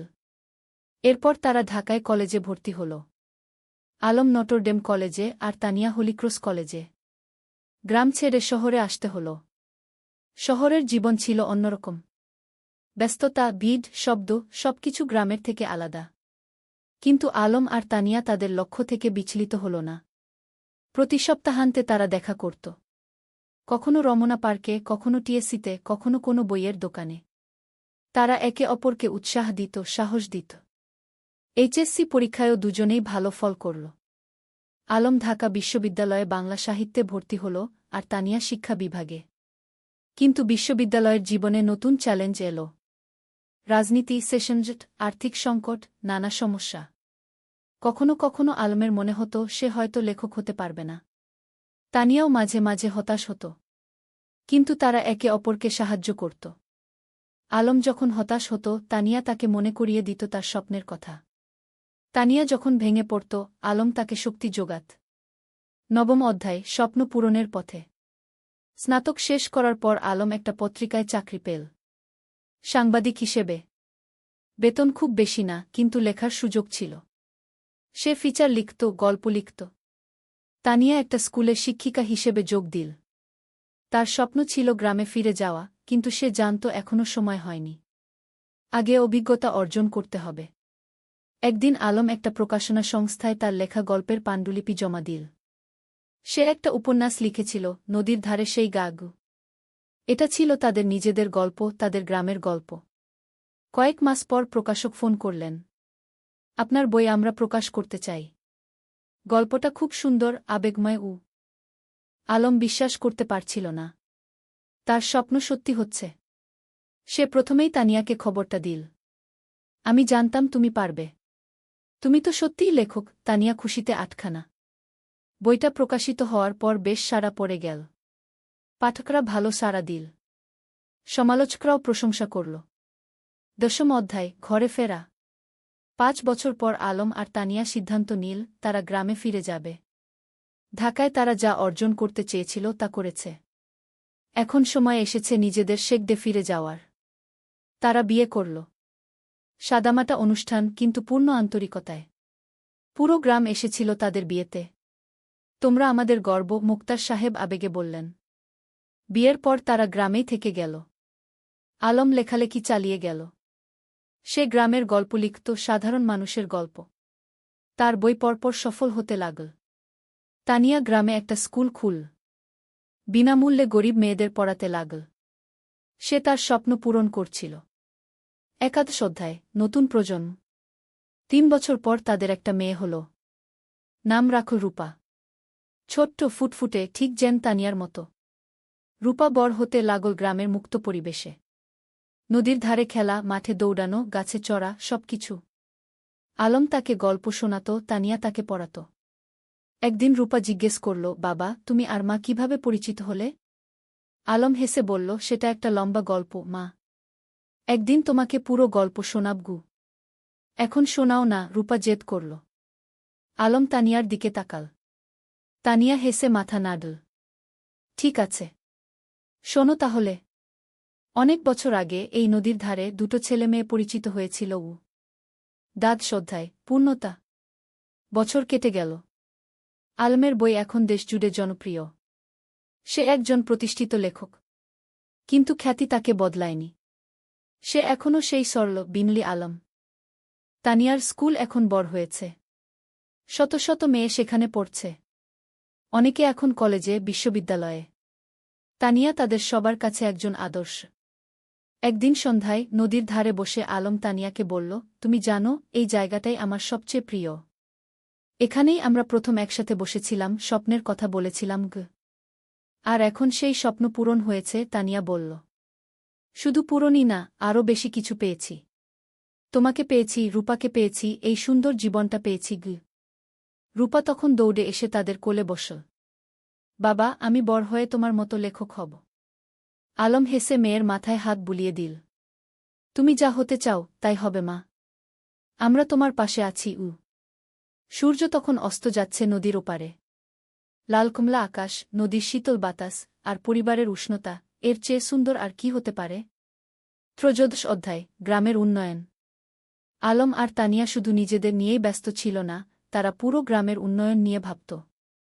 আলম তার লেখালেখি থেকে যা আয় করত, তার একটা অংশ গ্রামের উন্নয়নে ব্যয় করত।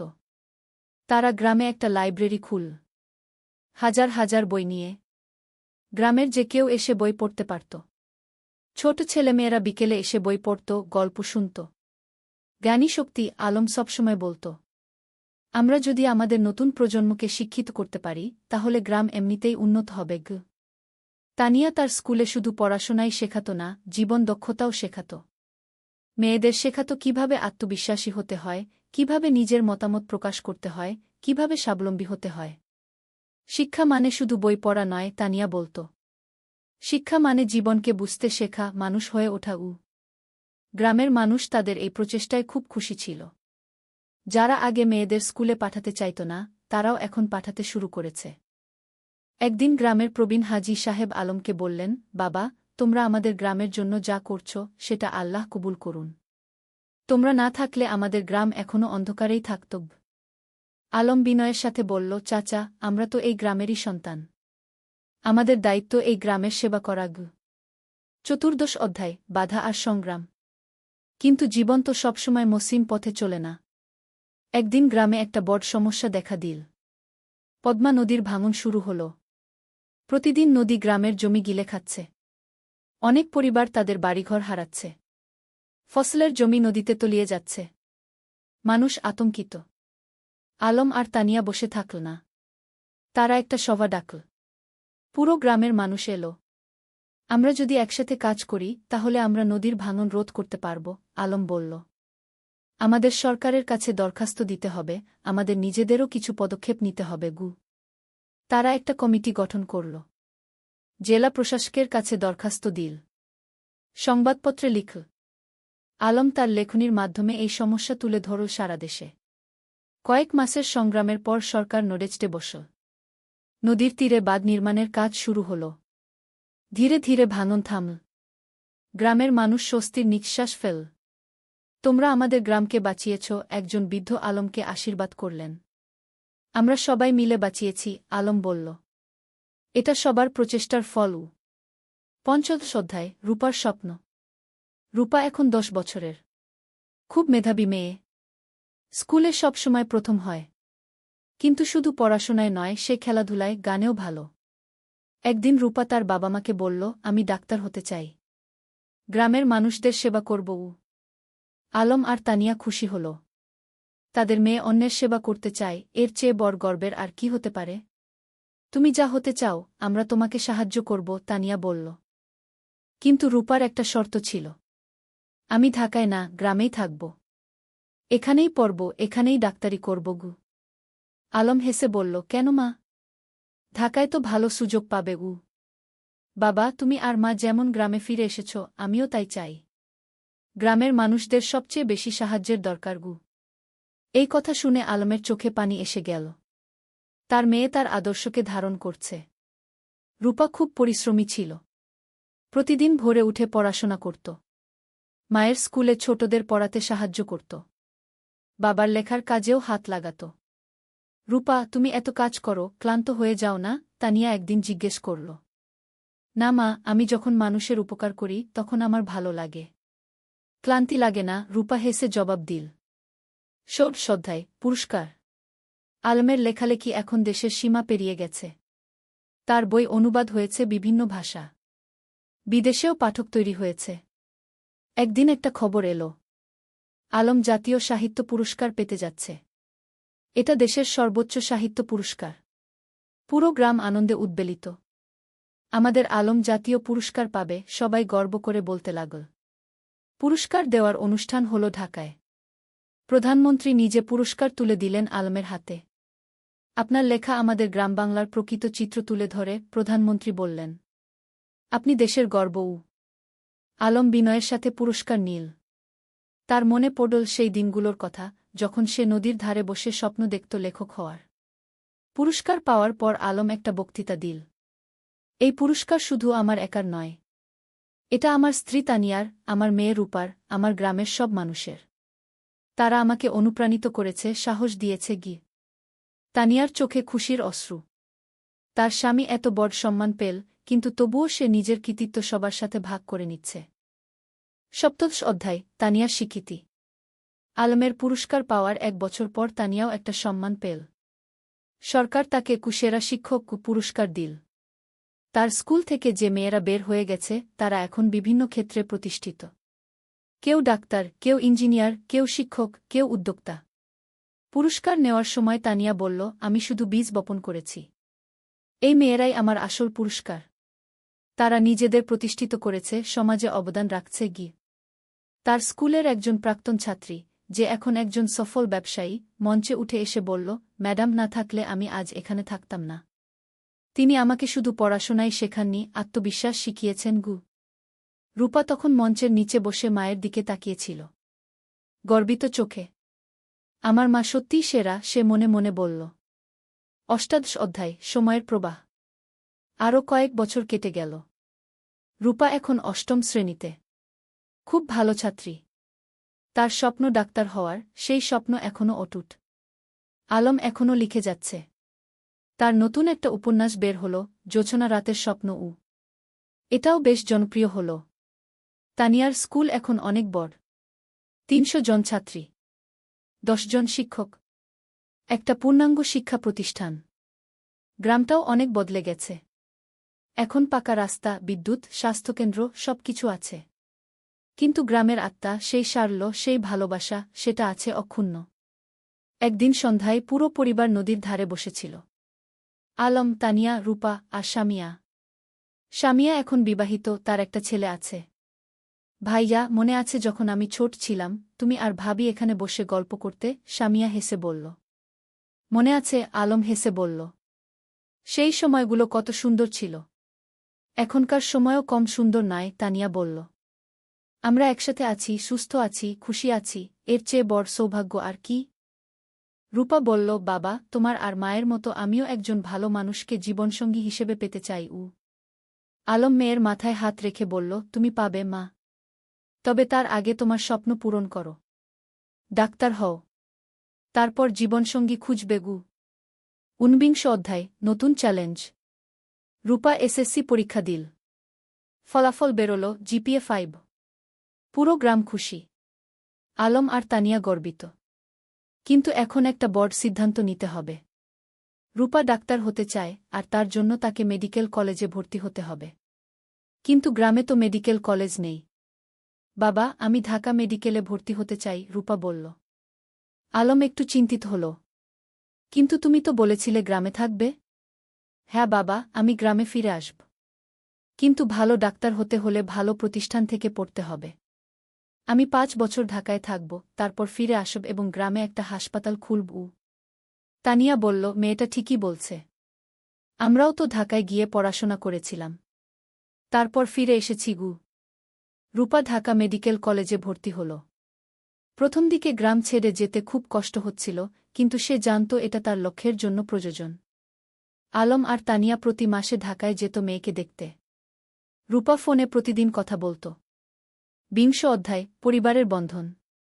৫ বছর খুব দ্রুত কেটে গেল। রূপা ডাক্তার হয়ে গেল।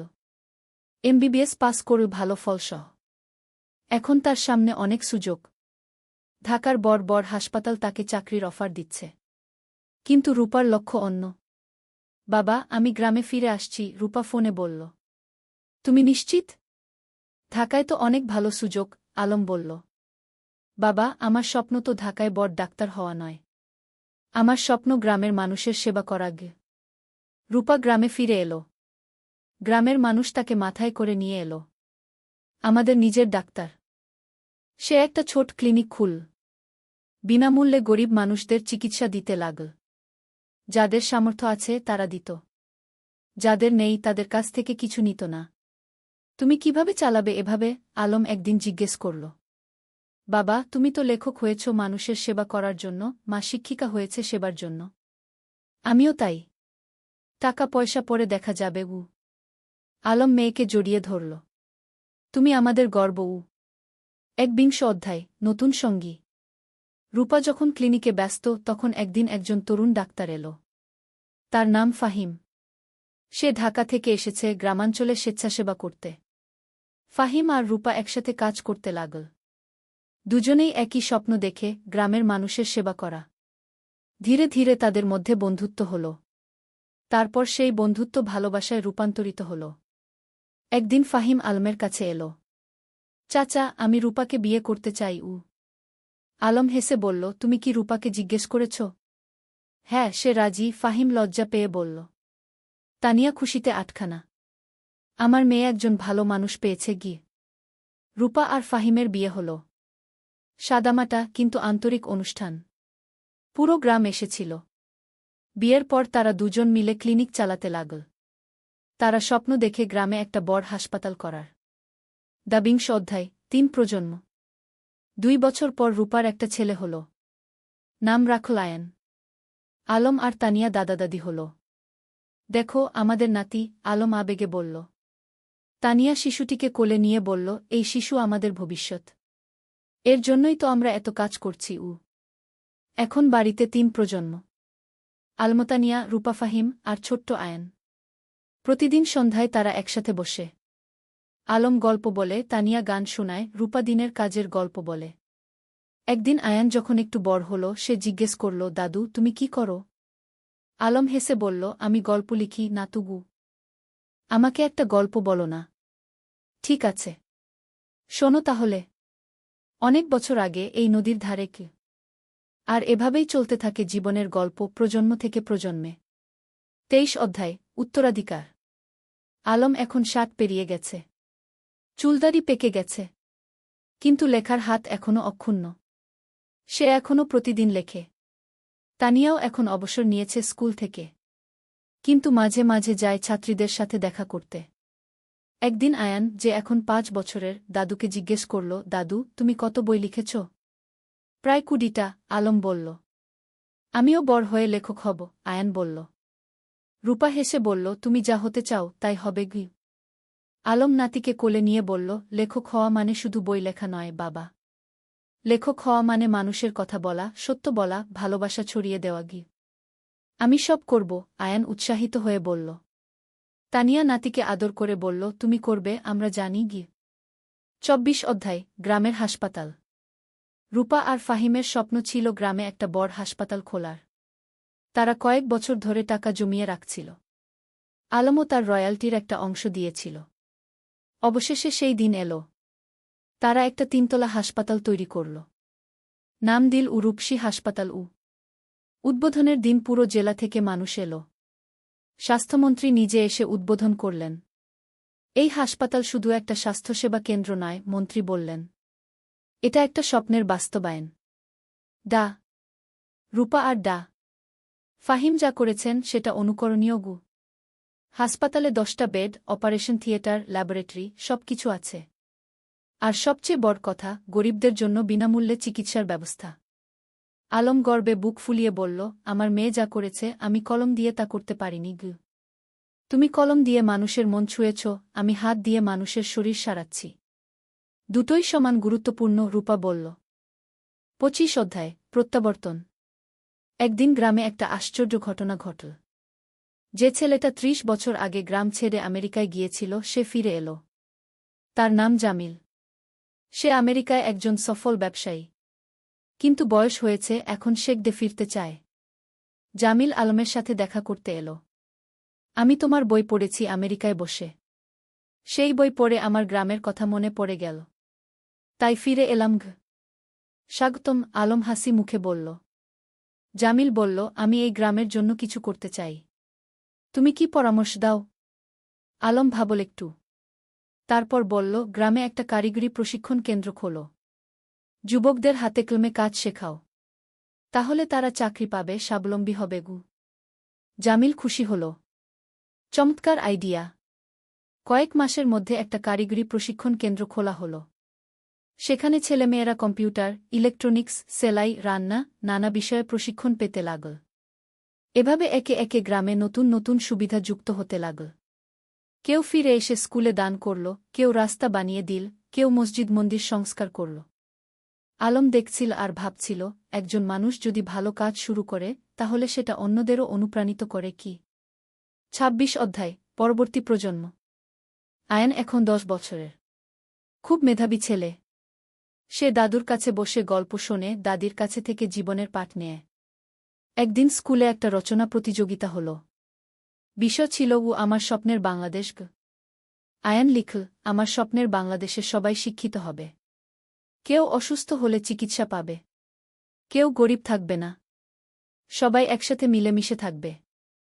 আমার দাদু বলেন স্বপ্ন দেখতে হয় বড়, তারপর সেই স্বপ্ন পূরণের জন্য কাজ করতে হয় গে।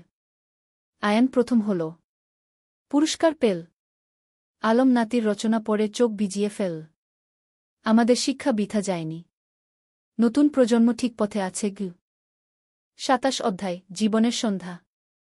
আলম এখন ৬৫ পেরিয়ে গেছে। শরীর একটু দুর্বল হয়ে এসেছে, কিন্তু মন এখনও তরুণ। একদিন ডাক্তার বলল তার হার্টে সমস্যা আছে, বিশ্রাম নিতে হবে। রূপা খুব চিন্তিত। বাবা, তুমি এখন আর এত কাজ করবে না, বিশ্রাম নাও। কিন্তু আলম কি থেমে থাকার মানুষ? সে এখনও লেখে, মানুষের সাথে দেখা করে, গ্রামের উন্নয়নের কাজে যুক্ত থাকে। তানিয়া বলল, তুমি একটু শান্ত হও। আমরা এত কাজ করেছি, এখন পরের প্রজন্মকে দায়িত্ব দাও। তুমি ঠিক বলছ, আলম মেনে নিল। কিন্তু আমার একটা শেষ ইচ্ছা আছে গি। কি? তানিয়া জিজ্ঞেস করল।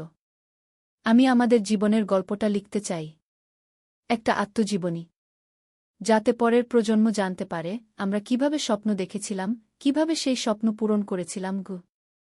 তুমি লেখো, তানিয়া হেসে বলল। আমি তোমাকে সাহায্য করব। ২৮ অধ্যায় শেষ বই। পরের ৬ মাস আলম লিখল তার জীবনের গল্প।